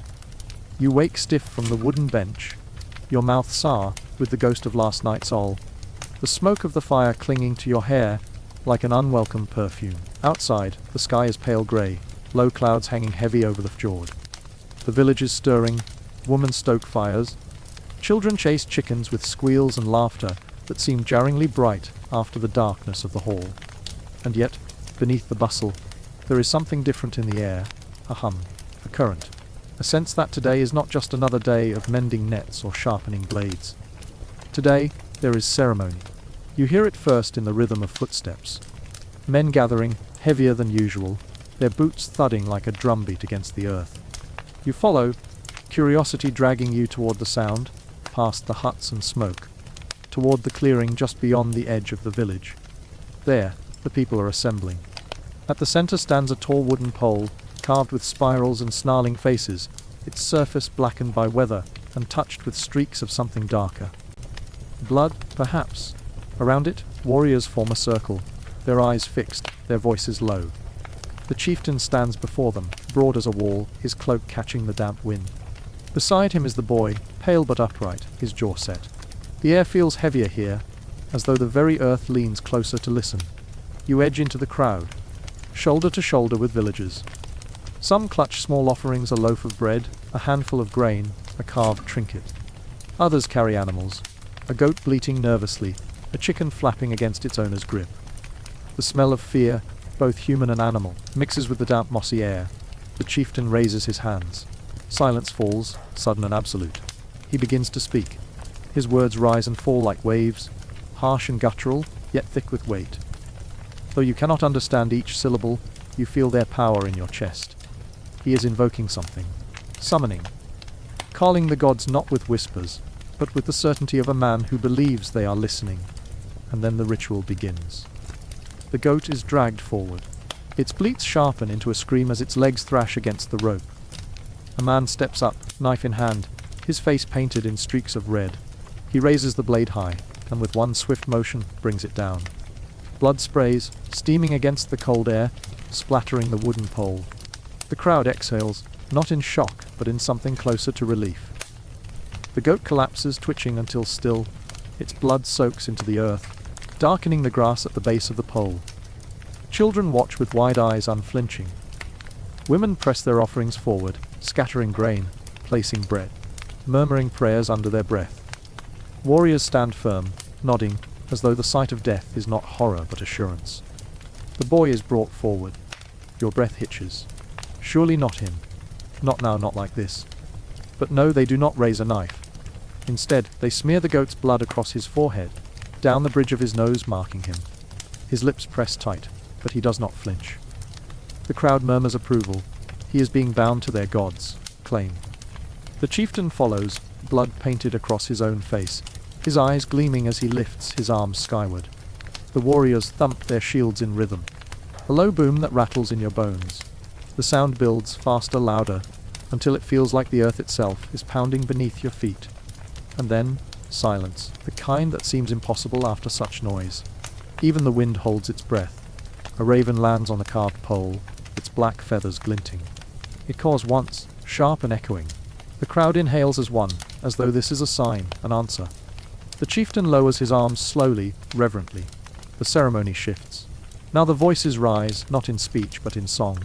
A chant, deep and rolling, old as the earth. It coils around you, seeps into your skin, vibrates in your chest. The words are strange, But the meaning is clear: praise, fear, devotion. You are no longer an observer. You are inside it, wrapped in it. The sound binds you as surely as the boy's blood, Mark, binds him. And you realize something unsettling: to survive here, you cannot remain separate. You must join. You must bend, sing, shout, cheer. Because those who stand silent too long will be noticed. And those who are noticed in this world do not last. The goat's body is lifted, carried away to be butchered, its flesh shared as part of the offering. The pole drips red, the raven still perched atop it like a sentinel. The crowd begins to disperse, voices rising again into ordinary chatter, as if the spilling of blood were no more unusual than baking bread. But for you, the image burns behind your eyes. The spray of blood, the chanting, the raven's call. It is not something you can leave behind. Later, you find yourself by the shore, staring at the water's restless surface. The boy joins you, the dried streak of blood still across his face. He says nothing at first, just breathes, watching the tide. Finally, he speaks. They say Odin sends ravens to watch us. His voice is quiet, almost reverent. One for thought, one for memory. Hugin and Munin. You glance at him. His face is calm, but his eyes are not. They are too old for his years. Which one was it today? You ask before you can stop yourself. He shrugs. Buff. Perhaps, watching me? His words are heavy, but they carry a strange pride. Not just fear. As though to be watched, to be marked, is dangerous, but also necessary. You look at the fjord, at the endless water stretching into grey mist, and wonder who else is watching. Night in the settlement is never truly dark. The fire in the longhouse burns always, a low orange heart beating against the cold. Shadows dance across carved beams, over shields hung like trophies, over faces caught between reverence and exhaustion. And always there is the hum of voices. Not quiet murmurs, but living, breathing noise thick as smoke. Tonight the hall is more alive than ever. The ritual has wound its way into the bones of the people, and now it unspools in drink and song. Warriors cluster at the benches, their mugs sloshing over, their laughter loud and raw. Children nod off in corners but fight sleep with wide eyes, unwilling to miss the stories that follow. Because tonight is not merely for feasting. Tonight, the skald speaks.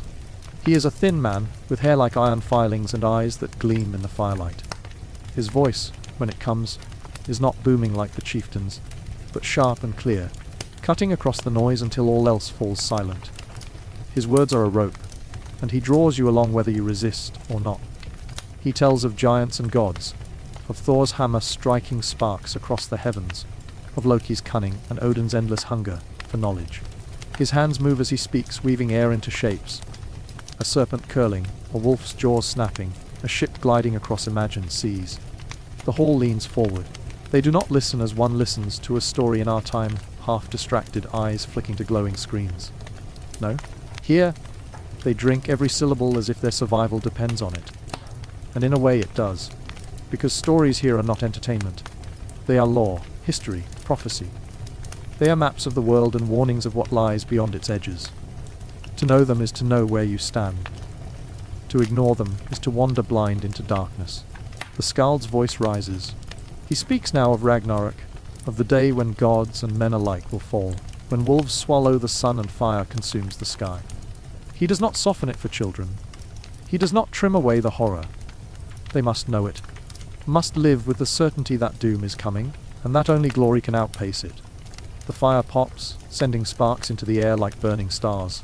Shadows leap higher, stretch longer, and for a moment, you feel it too, the pull of the story, the weight of inevitability pressing down, the fear and thrill of belonging to something vast and merciless. A mug is thrust into your hands. Ale dark and bitter, a warrior claps your shoulder, his grin wide and red with drink. Drink? He urges, or you'll have no place in the song. The room laughs. Not cruelly, but knowingly. As though the idea of being absent from the tale is worse than death itself. You sip, it burns your throat, loosens your chest. The warrior nods, satisfied, and turns back to the skald. And slowly, you begin to understand. Survival here is not only about food or shelter or avoiding the edge of a blade. It is about presence. About being woven into the fabric of their story. If you remain an outsider, silent, nameless, you will not last. The gods will not see you. The people will not protect you. You must become part of the myth. Later, when the skald finishes and the hall erupts into song, rough, joyous, off-key, you join in. You do not know the words, but you mimic the sounds. Let your voice rise and fall with theirs. No one corrects you. No one laughs. They clap your back, shove more oil into your hands, drag you into the rhythm. For the first time, you are not watching. You are inside the noise, the heat, the sweat, the smoke. And yet, a part of you trembles. Because if survival demands becoming part of the story, what story are you being written into? The answer begins to show itself in the days that follow. The boy, still marked with dried streaks of blood on his forehead, lingers near you. He listens to your words carefully, your accent, your strange ways. He does not question them aloud, but his eyes do. One afternoon, as you sit by the shore while nets are repaired, he finally asks, "Where do you come from?" You freeze. How can you answer? To say the future would be madness. To name lands beyond their knowledge would make you suspicious. You stall with a shrug, muttering about being from elsewhere. He nods, but he does not believe you. And then he says, "It doesn't matter. If you stay, you must take a story. Everyone here has one. Without it, you're nothing. No man, no god will remember you." You study his face. He is not mocking. He is advising. This is survival advice, as vital as knowing where to find food or when to duck a blade. That night, you lie awake in the longhouse, listening to snores, to the rustle of straw, to the crackle of the dying fire. The boy's words circle your mind. Take a story. Become a story. The question gnaws which one. The next ritual answers for you. It begins with drums. Low, slow, like the heartbeat of something vast. The villagers gather again at the pole, torches casting fire across damp earth. This time, no goats bleat, no chickens flap. Instead, there is song, long, drawn-out notes that waver in the air like smoke. The chieftain stands again, but now his face is painted more elaborately. Black swirls streak his cheeks, white lines cut across his brow. His eyes shine in the firelight, half man, half god. The boy is brought forward once more. But now, instead of blood, he carries a staff, carved with runes that twist like vines. He plants it into the earth before the pole, his small hands steady. The skald steps forward. He does not speak in stories this time, but in chants. Words older than the language you have heard, rolling and guttural, each syllable heavy with weight. The crowd joins in, voices swelling into something larger than human sound. You feel it in your bones. The air thickens, presses. The flames seem to stretch taller, thinner, as though the fire itself strains toward the sky. The raven calls again, circling overhead, its cry slicing through the chant like a blade. And then, silence. The chieftain turns, his gaze sweeping the circle, and it stops on you. Your stomach drops. The torches, the crowd, the painted faces, they all seem to lean toward you at once. The boy's eyes widen. The skald's chant still hums faintly in the air. The chieftain speaks a word. It is not one you know, but its meaning lands heavy step forward. You hesitate. The silence stretches, dangerous.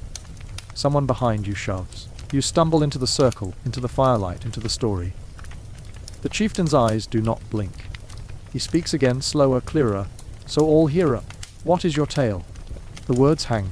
You feel the crowd's breath waiting. The raven caws, sharp, impatient. And you realize with a cold, creeping certainty, this is the moment. Survival here is no longer about hiding in corners.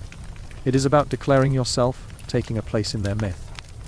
If you remain a shadow, you will be consumed. You open your mouth. The whole stories churn in your mind. Thor, Odin, wolves, fire endings. You could lie, invent, weave. You could speak of distant lands, of omens, of visions. But whatever you say will bind you.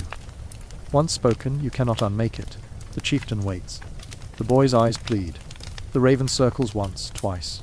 The silence presses harder, until it feels like the night itself holds its breath. And then you speak. Your words are shaky at first, but they grow, fueled by fear, by desperation, by the sudden clarity that here, words are more dangerous than blades. You tell them of coming from far across the sea, of wandering into their world as if guided by fate. You speak of fire and smoke, of dreams filled with ravens, of storms that carried you here. The crowd leans closer. The skald nods slowly. The chieftain's face remains stone, unreadable. You finish with a declaration you barely recognize as your own voice. If I remain, it is because the gods themselves have set me here, and I will walk the path they carve. The silence hangs for a heartbeat more. And then, the chieftain laughs, a booming, rolling laugh that cracks the tension like thunder. The warriors follow, their voices rising in approval, their mugs lifted. The boy exhales, his shoulders dropping. The chieftain steps forward, claps a hand on your shoulder so hard your knees nearly buckle. He says something, short and final. The crowd cheers. The skald steps out, raises his hands. He is woven. He declares, his voice sharp, cutting the air. The gods have sent him. He has a place in the story. The raven screams overhead, circling once more before vanishing into the dark. The crowd roars. And in that roar, in the press of their hands, their laughter, their approval, you feel the truth settle deep in your chest. You are no longer only surviving among them. You are becoming one of them. And that may be the most dangerous transformation of all. Morning comes not with birdsong, but with steel. The clang of hammer on iron jolts you awake in the longhouse, the air already thick with the smell of smoke and sweat. The warriors are restless, sharpening blades, mending mail, testing the flex of bowstrings. Today is not like the other mornings of weaving nets, smoking fish, or grinding grain. There is a hum beneath everything, the hum of expectation, of blood in the air before blood is spilled. You rise slowly, your muscles stiff from the straw bed, and step outside. The village is a storm without wind. Men strip to their waists as they oil shields, children dart between legs carrying water or scraps of leather. Women tend to cauldrons not of stew but of pitch. Even the dogs sense it. They bark at shadows, hackles high. The chieftain stands at the center of it all, his voice carrying over the noise like a drum. He points, directs, commands. His words not the soft speech of survival but the clipped tone of war. Warriors nod, their eyes sharp, their jaws set. You realize with a cold weight in your gut, this is no drill. The boy from the ritual finds you, his face serious. He carries a small axe, the blade freshly honed. Its size marks it as little more than a tool, for wood, for bone. But in his hands it is a weapon. He presses it into yours. Carry this, he says. You stare at it. The weight is wrong, the haft rough in your palm. The blade catches the morning light. I don't. You must, he interrupts. If you do not, they will see you as nothing, and nothing dies first. His words leave no space for refusal. You grip the axe, clumsy and uncertain. The boy nods, satisfied, and runs off to join his kin. The skald approaches next, his thin frame weaving through the bustle like a crow among wolves. He leans close, his breath warm with all from the night before. This is your proving, he murmurs. Stories are not made in smoke and song alone. They are forged in iron. You try to answer, but he is already gone, swallowed by the tide of bodies. A horn sounds, low, long, heavy. It rolls across the village, silencing dogs, halting hammers, stilling hands. Warriors turn as one toward the shore, where longships wait like beasts straining at their tethers. The raid begins. The ships are pulled down the shore, their keels biting into wet sand, their hulls groaning like restless throats. Warriors heave together, muscles bunching, backs glistening. Then, with a sudden lurch, the sea takes them. Salt spray leaps, ropes tighten, and the ships rock free into water. You are pushed aboard one, stumbling among shields already fixed along the rails. The warriors laugh at your clumsiness, but it is not cruel laughter. They slap your back, shove you to the bench, hand you an oar. The chieftain climbs to the prow, his presence enough to quiet the noise. He raises his arm. The horn sounds again. Oars dip, and the longship moves. The rhythm is brutal, pull, heave, pull, but the men around you chant with it, their voices locking the beat. The sea slaps against the hull, the oar bites the water, your muscles scream. But you fall into the pattern, because to fall out is to shame yourself, to show weakness. Hours pass. The coastline slips by, a jagged spine of cliffs and forests. The sky is iron grey, the wind sharp with salt. You lose all sense of time in the motion, the endless pull, the sweat stinging your eyes, the roar of waves, the chants beating like war drums. Then the chieftain raises his arm again. Oars lift. Silence. Ahead lies the target. A settlement smaller than your captors, but no less real. Smoke curls lazily from its roofs, unaware of what approaches. Sheep graze on the slopes above. A shepherd boy waving his stick, oblivious. The warriors grin. Some mutter prayers, some spit into the sea, some slap their shields for luck. One cuts a slice from his palm, lets the blood drip into the water, an offering to the gods. Your stomach twists. The axe in your hand feels heavier now, no longer a token but a promise. You are not rowing toward trade, you are rowing toward slaughter. The ship surges forward, faster now, the oars biting deep, the settlement grows, a dog barks. The shepherd boy stares, his stick frozen mid-air. The longship crashes onto the beach. Warriors leap over the sides, shields up, blades drawn. They shout as they run, their voices sharp as steel, meant to terrify before steel even strikes. You are shoved forward with them. Your feet hit sand, your body jolts, your hands clench the axe. Ahead the village erupts, women screaming, men scrambling for weapons, children darting like frightened birds. The first clash comes fast. A villager armed with nothing but a pitchfork charges. A Viking shield slams into him, the tines snapping like twigs. A sword arcs, wet and final. The man falls, you freeze. The noise is overwhelming, screams, roars, steel on steel, the thud of bodies. Fire sparks as thatched roofs are lit, smoke curling into the sky. Chickens scatter, a pig squeals, dogs snap and are cut down. A shadow lunges at you. A man with a club, his face wild, his hair matted. You raise the axe without thinking. Wood meets wood, the shock jolting your arms. He shouts, swings again. Instinct drives you to duck. You swing back, clumsy but desperate. The blade catches his shoulder. He howls, staggers, drops the club. For a heartbeat you see his eyes. Not wild, not monstrous. Human, terrified. And then he is gone, trampled under the charge of others. Your breath comes ragged. The axe is slick in your grip. Your heart slams against your ribs as if trying to escape. You stumble after the others, into the crush of the village, into smoke and screams. You strike, you block, you push. You are not skilled, not strong, not a warrior. But you are there, you are seen, you are part of it. By the time the horn sounds again, the call to retreat, your arms are numb, your ears ringing, your chest raw. The village burns behind you. Smoke rises in black plumes, carrying with it the smell of charred wood, flesh, and endings. The longship is heavy with spoils and with silence. Warriors slump against their shields, blood drying on their arms. Some laugh, some boast, some stare blankly into the sea. You sit among them, the axe still in your hand, your stomach churning. You survived, you fought. You are now written into their story not only in word, but in blood. But survival has a price. And tonight, when the skald sings, your name will be among the verses. And you are no longer sure that is something you want. The sea has an odd way of silencing blood. The longship rocks gently on its journey back, the rhythmic slap of waves against the hull almost tender compared to the chaos you've just stumbled out of. But the air still stinks. Sweat, sea water, smoke clinging to cloaks, the copper tang of drying blood. It rides on the wind, faint yet insistent, as though reminding you that the ocean might cleanse their blades but not their hands. Around you, the warriors are in various stages of collapse and exaltation. Some slump against their oars, their mouths open in exhausted snores. Others chatter loudly, voices cracking from shouting, boasting of strikes and kills. They reenact moments with gestures. The arc of a sword, the way a shield splintered, the sound a man made when he fell. Their laughter rings against the water, sharp, proud, unnervingly alive. You, on the other hand, sit with the axe still in your hand, sticky and heavy. It has left a stain on your palm, dark and crusted.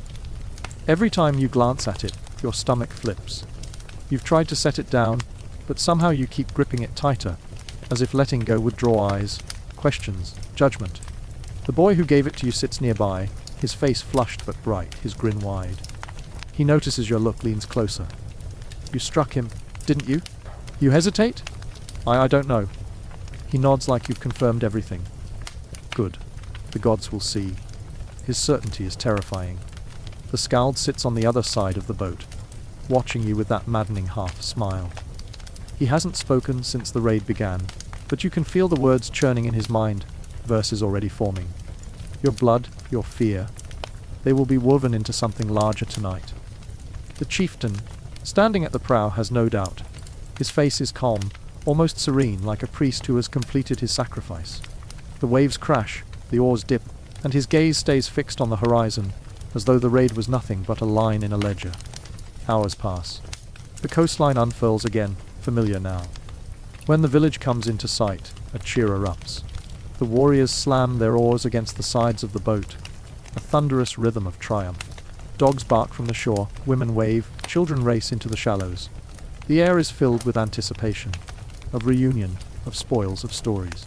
You step off the ship onto wet sand, your legs unsteady. The crowd surges forward. Cries of relief, embraces, tears, laughter. The returning men lift children into their arms, kiss wives, clasp fathers. Bags of grain, coils of rope, even a tethered goat are hauled ashore as proof of success. And then, like a spark in dry grass, the celebration ignites. Torches are lit. All barrels rolled out. Fires roar higher than the night before, fed not just by wood but by victory. The chieftain declares the raid blessed by the gods, his voice booming across the settlement. Shields are lifted, swords raised.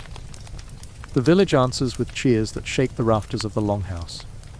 You are swept into it before you can protest. Someone thrusts a horn of ale into your hand.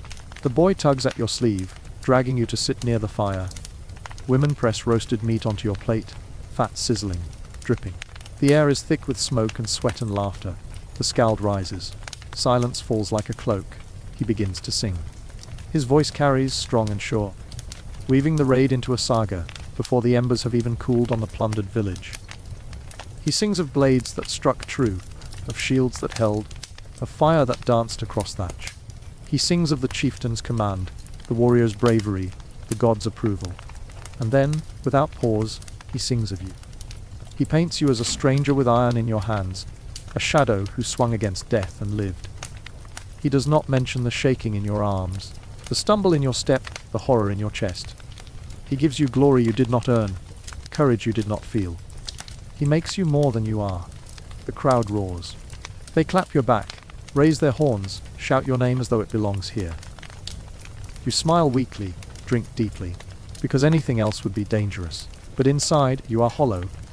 When the fire dies low and the village stumbles to sleep, you slip away to the shore. The sea is dark, restless. You crouch and plunge the axe into the water, scrubbing until your arms ache. The blood fades, but not enough. You can still see it. You can still smell it. You toss the axe into the waves. For a moment, you feel lighter. But when you return to the longhouse, it is waiting by your bed. Someone retrieved it. Someone believes it belongs to you now.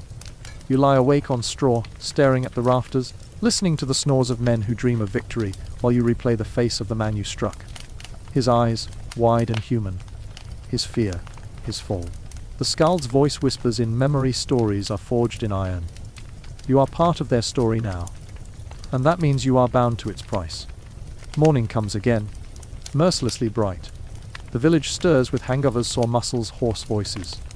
Yet even in their weariness, they carry pride. The spoils are measured, divided, grain stored, animals penned, trinkets claimed. You wander through it all, unseen but not forgotten. Some nod at you, some call your name, some slap your shoulder. Their acceptance feels like a net, tightening with each smile, each word. And then the rituals begin. The captured goods are not merely stored, they are sanctified.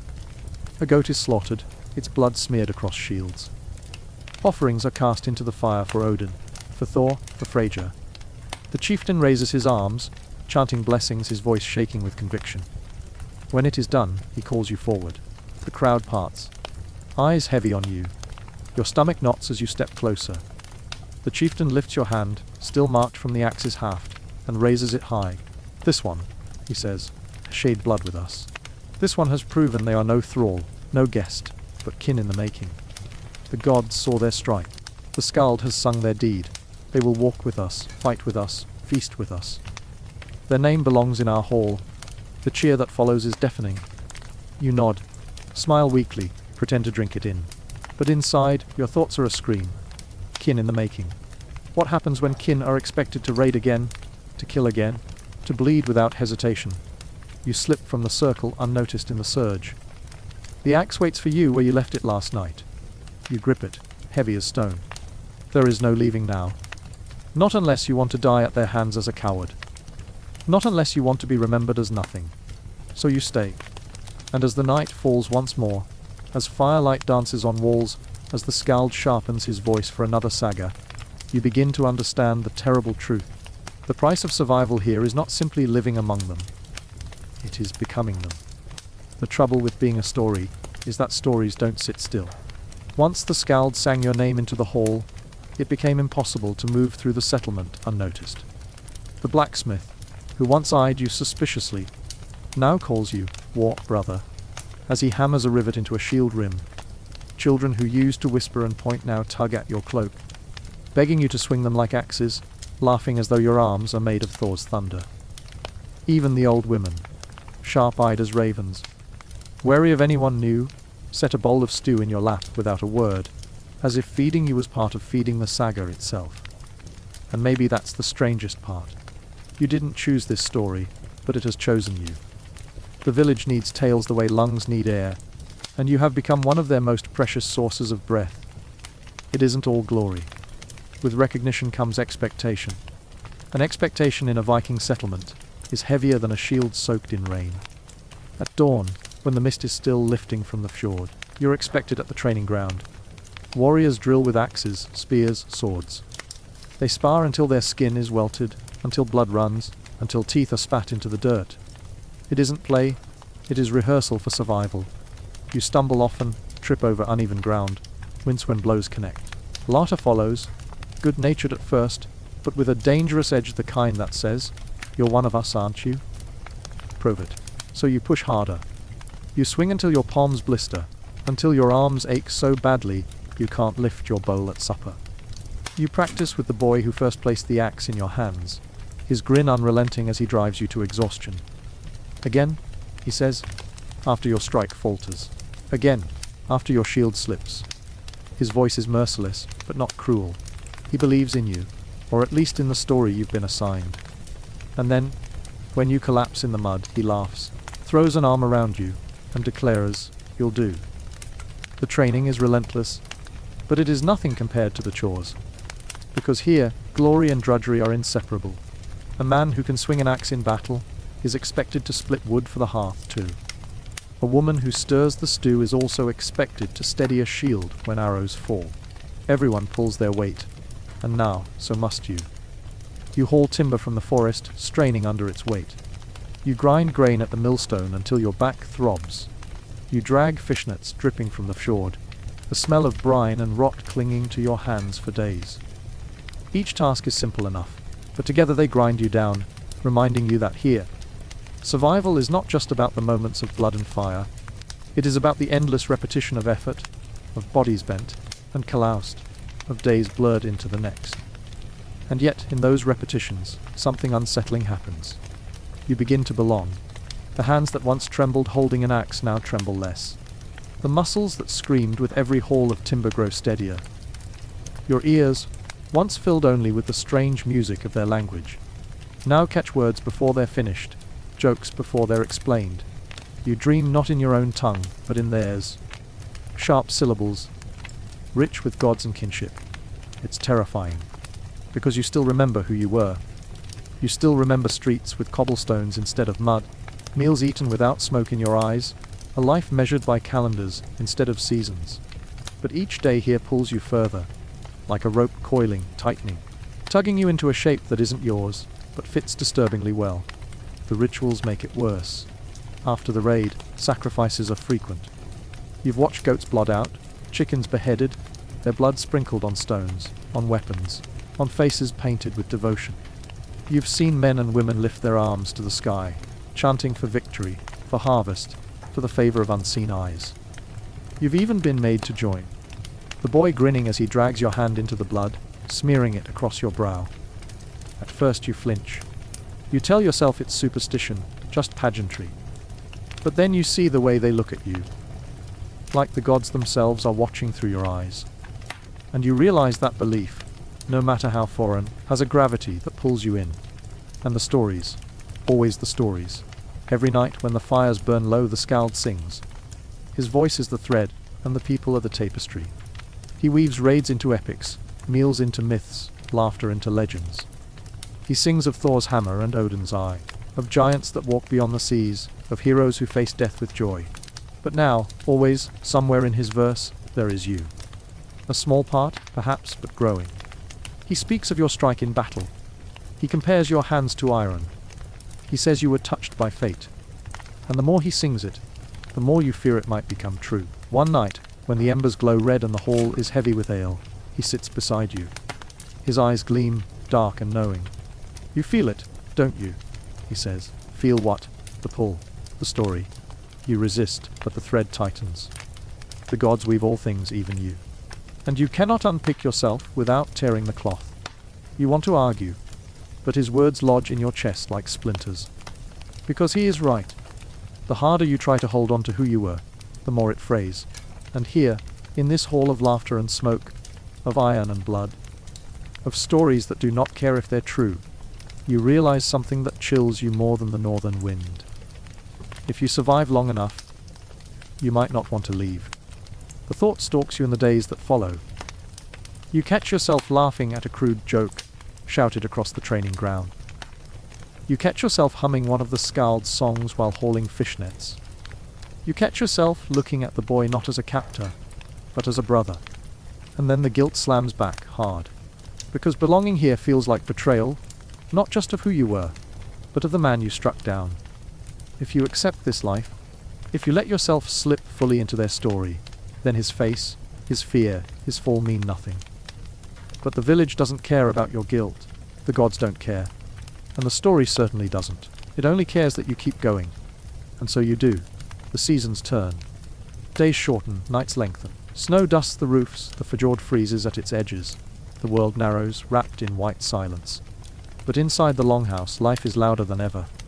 Fires roar, mead flows, stories multiply. The raid has become a touchstone, retold again and again, each version bolder than the last. Sometimes when the Skald speaks, you barely recognize yourself in his song. You are taller, braver, sharper. You are someone who fits here perfectly.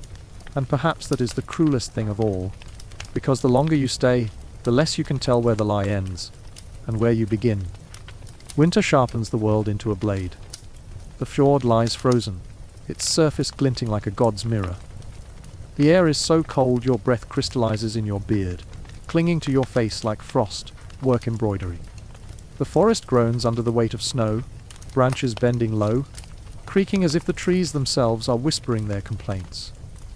Inside the longhouse, though, warmth thrums. The fire pit glows, its smoke snaking upward through the roof hole, drifting into the dark sky. Men huddle close, sharpening weapons, mending boots. Women stir thick stews that cling to the ribs, laughter punctuating the air. Children wrestle like wolf cubs on the straw, oblivious to the knife, edge the adults walk each day. But tonight the warmth feels different. Tonight it carries a bite. The Skald rises, his voice cutting through the noise. Winter gnaws. Food things. The gods demand strength. The hall falls silent. Everyone knows what that means. A ritual. A test. The boy, your companion, your tormentor, your reluctant brother, flashes a grin that makes your stomach twist. "You," he says, pointing at you. "It is your turn, or your turn." That's never a good phrase in this world. They drag you to the center of the hall, where the firelight carves every line of your face in flickering shadow. The Skald circles you, his gaze sharp as a spear point. "The gods must know if you are one of us," he declares, not just in story, but in blood, in breath. Around you, the crowd murmurs. Some eyes gleam with curiosity, others with hunger. Hunger for spectacle, for proof that the saga they've been weaving isn't just smoke in the rafters. A goat is brought forward, bleating nervously, its eyes rolling white. Its throat is cut, and the blood spills steaming into a bowl. The smell is sharp, metallic, a punch in the nose. The bowl is thrust into your hands. "Drink," the Skald commands. The hall watches. The boy leans close, his voice low, meant only for you. "Do this, and you are ours." Fail and he doesn't finish. He doesn't need to. Your hands shake. The blood swirls thick, almost clotted already. The heat of it seeps into your palms, sticky, nauseating. Every instinct screams to drop it, to run, to claw your way back to a world of clean water and glass cups and sanitary health codes. But their eyes hold you still. This is no longer just about surviving a raid. This is about surviving belonging. You lift the bowl. The smell invades your nostrils, makes your stomach lurch. The hall holds its breath. A sip, just enough to wet your lips. Warm iron floods your mouth, coating your tongue, heavy as lead. You swallow, gag, fight it down. The hall erupts in a roar. The Skald slams his staff against the floor. He is bound, not just in story but in blood. The boy grips your shoulder laughing, eyes bright with triumph. To him, you are no longer guest or captive. You are kin. And in that moment, as the fire roars, as the hall chants your name, as the gods loom unseen but felt, you realize the truth that has been circling you for weeks. You can't escape this story anymore. Not cleanly. Not without tearing yourself apart. And the worst part, some dark, buried piece of you doesn't want to. The chant swells. The firelight blazes. The scald's song begins in you, and your name is louder than ever. But in your gut, under the taste of blood, one question curdles, thick and unshakable. When the next raid comes, and they demand more than ritual, will you still be able to remember who you were before the saga claimed you? The hall roars. The gods are listening, and you are no longer sure where you end, and the story begins. The cold hits you first. Not the gentle kind of cold that makes you wrap a blanket tighter around your shoulders while you sip tea in front of a Netflix screen, but the kind that slices through fur, leather, skin, even bone, as though the gods themselves designed it to remind you that you don't belong here. The longship pushes off from the frozen shore, creaking as if it too resents the idea of venturing into the icy sea again. You are in the middle ranks, not chained, not tied, but bound nonetheless. By story, by ritual, by that mouthful of goat's blood still lingering on your tongue. Your hands grip the oar. It is smooth with the grace of sweat and old sea salt. It weighs far too much for someone who spent most of their previous life scrolling social feeds instead of hauling trees from forests. Around you, the men settle into the rhythm like wolves falling into stride. The boy sits across from you, his grin wide, his eyes alive with the thrill of leaving land behind. His teeth flash white in the firelight of the torches mounted at the bow. He watches you row, watches you sweat, and he smirks in that way that says, "Now you're truly ours." The sea does its best to break you. Spray lashes across your face, stinging like a slap. Your boots are already soaked. The salt clings to your lips, drying your mouth until you taste nothing but brine. And still you row, because stopping isn't an option. No one has told you so, but you can feel it in the way the men glance at you. One falter, one hesitation, and the story they've built around you crumbles, and you crumble with it. Hours blur. Day becomes night. Night becomes a smear of stars over black water. At some point you doze with your hands still clamped to the oar, jerking awake when the prow slams against a wave, and then, at last, land. A jagged line of coast emerges from the mist, grey cliffs stabbing upward, gulls circling like scraps of torn parchment. The ship scrapes into a hidden cove, the men moving with an efficiency born of repetition. They've done this countless times. You, though, are seeing it for the first time, and you know this isn't going to be one of those cozy cultural exchanges they like to tell sagas about. Weapons are passed out. Not politely, not with ceremony. They are shoved into hands, as if the steel itself is impatient for blood. A sword finds its way into your palm. Heavy, cold, unbalanced. You hold it like someone gripping a live snake. The boy laughs. Keep it up, or it will shame you. You glance down at the blade, catching your own reflection. You look pale, gaunt, more ghost than warrior. And yet, there you are, dressed like one of them, carrying their steel, about to step into someone else's nightmare. The village is small, thatched roofs, wooden fences, the smoke of hearthfires rising innocently into the dawn. Dogs bark in the distance, a rooster crows. It looks like nothing more than a quiet place, where people are simply trying to exist. But for the men around you, it is prey. The chieftain lifts his hand. Silence falls. The only sound is the rush of the sea against the rocks and the faint bleating of goats somewhere inland. Then his hand drops. The world explodes. They charge, howling, shields banging like drums. The sound is not human. It is wolves in a frenzy, storms in human form. You are swept along, your legs moving because they must, your heart hammering so hard you wonder if the villagers will hear it before they hear the shouting. The first house burns within moments. Flames leap greedily into the morning sky, thick black smoke curling like a god's signal. Screams pierce the air, women clutching children, men rushing forward with farming tools, as if a hoe could match a blade. And you freeze. The sword in your hand feels welded to your skin, but your arm refuses to lift it. Your feet stop in the mud, your chest heaving. The The boy slams into your shoulder. "Move," he snarls. "Do you want them to mark you as weak?" You stumble forward, tripping over a broken fence. The ground is chaos, spilled grain, blood, the sharp scent of smoke clawing at your lungs. And then, suddenly, someone is in front of you. A man older, grey in the beard, clutching a pitchfork like it's the only thing standing between his family and the end of the world. His eyes lock on you. For one heartbeat, you are both frozen in the same terror, the same absurdity of this moment. He lunges. The prongs miss your chest by inches. Instinct takes over. Your sword jerks upward. It's clumsy, wild, but it catches him.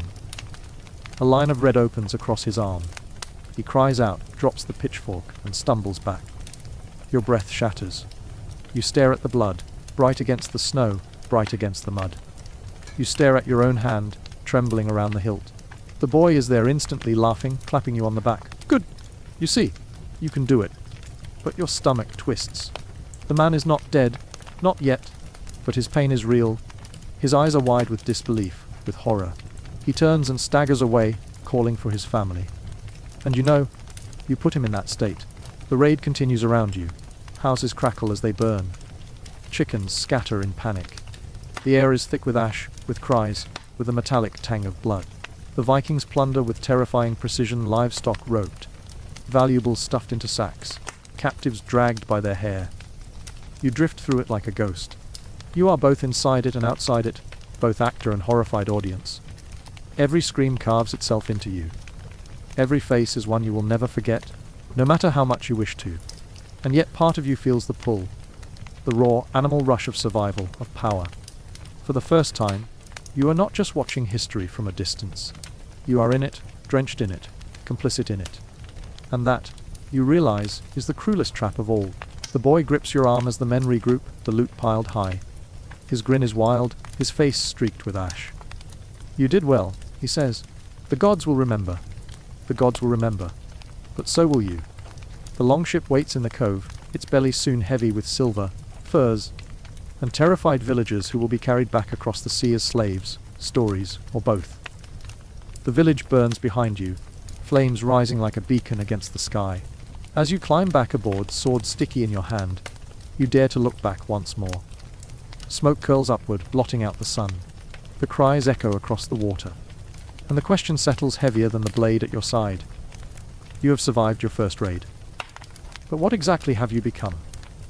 The sea takes you again. The oars bite into the water. The men roar their victory into the sky. The boy laughs, shoving your shoulder with camaraderie that now feels suffocating. And you sit among them, caught between two truths. You wouldn't have survived without them. And you may not survive becoming one of them. The sea has a way of erasing things. Villages burn, smoke chokes the sky, families scatter into screams. But once the longship pulls from shore, the waves swallow the evidence. The horizon stretches blank and infinite, as if daring you to pretend nothing happened. And yet, the smell clings.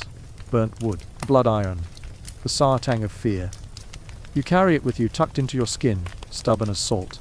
No amount of sea spray can wash it off.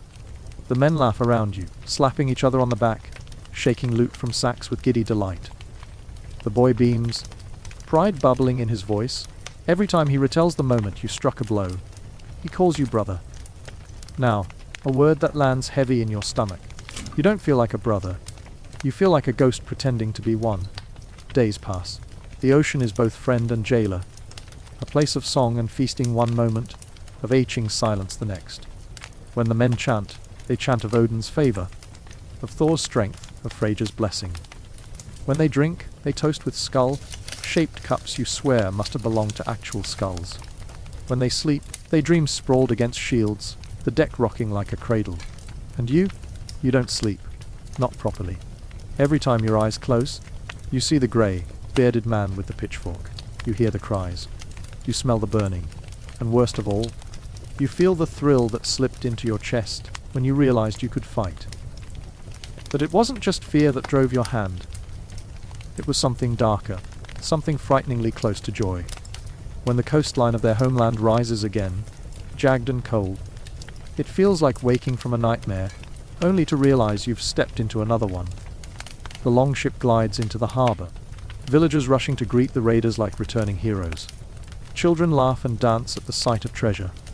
Women raise voices in song. Old men nod approvingly, as if all of this, the blood, the fire, the captives chained at the stern, is merely proof of the gods' blessings. You disembark, your legs wobbling after so long at sea. The ground feels too solid, too steady. The boy tosses you a grin, his hand clapping your shoulder. See, you belong. The word scratches, like wool that's too coarse, like a lie that wants to be true. The captives are marched inland. Some cry, some stare hollow-eyed, some whisper prayers in languages you don't understand. You are not chained among them, but you are no freer. You walk with the raiders. You stand in their shadow, and you wonder when history tells this story, will they write you as one of the captives, or as one of the men who held the chains? The settlement erupts in feast. Meat roasts over spits. Mead flows in rivers. Fires roar high into the night sky, carrying sparks that look almost like souls flying free. The skalds, those tireless poets, stand on benches and bellow songs of victory. They name each man, one by one, praising his deeds in rhyme and rhythm. And then, they name you. Your stomach knots. The crowd roars. The boy raises your arm high like you're some kind of champion. For one disorienting heartbeat, you feel it. The warmth of belonging, the rush of applause, the strange intoxication of being remembered. But beneath it lurks something colder. If they carve your name into story, it will never leave. And neither will the blood that brought it there. The feasting drags into dawn. You slip away, staggering toward the cliffside, where the sea crashes below. The air is sharp, briny, unkind. Alone for the first time in what feels like centuries, you breathe deep, trying to scrub your lungs clean. But silence never lasts. The chieftain finds you there. His shadow looms large, cloak snapping in the wind. His face is a map of scars, each one a line of history carved in flesh. He stands beside you without a word for a long moment, staring at the sea as if it too holds secrets only he can read. Finally, he speaks. His voice is low, heavy with the certainty of someone who has lived long enough to believe the gods whisper directly to him. You fought. It isn't a question. You nod, though your throat tightens. He studies you, eyes narrowing. The gods mark those who stand in blood. You are no thrall. You are no ghost. You are written now. The word sinks in. Written, not spoken. Not remembered for a night and forgotten. Written. And in this world, to be written into a saga is to lose the right to choose who you are. The story decides for you. The gods decide for you. You want to tell him he's wrong. That you don't belong here. That you are an accident, a trespasser, a stranger in their myth. But the words stick. Because part of you knows. The moment you lifted that sword, the moment you let yourself be swept into the raid, something shifted. Something bound itself to you. The chieftain claps your back hard enough to rattle bone. Rest tonight. Tomorrow, you carve your place deeper. And then he leaves you with the sea. The night stretches endless. You think of escape, of slipping into the woods, of running until your legs give out. But where would you go? The land is vast, the people everywhere, and worse, part of you no longer knows if you could leave even if you tried. When morning comes, the drums begin again. Not for feast, not for celebration, but for ritual. They lead you to the sacred grove, the one you've only glimpsed before. Tall trees stretch upward like the pillars of a forgotten temple. Their branches knit a ceiling of shadows. At the center, a great stone slick with centuries of sacrifice waits. The priests chant. Animals are led forward. Blood stains the soil black. You stand among the men, sword at your side, and realize this isn't just spectacle. It's initiation. The boy is beside you, his grin softer this time, almost earnest. When you give blood, the gods see you. They bind you. You can never walk another path. Never walk another path. The words sink in. He means it as comfort. You hear it as a sentence. The priest's eyes sweep the crowd.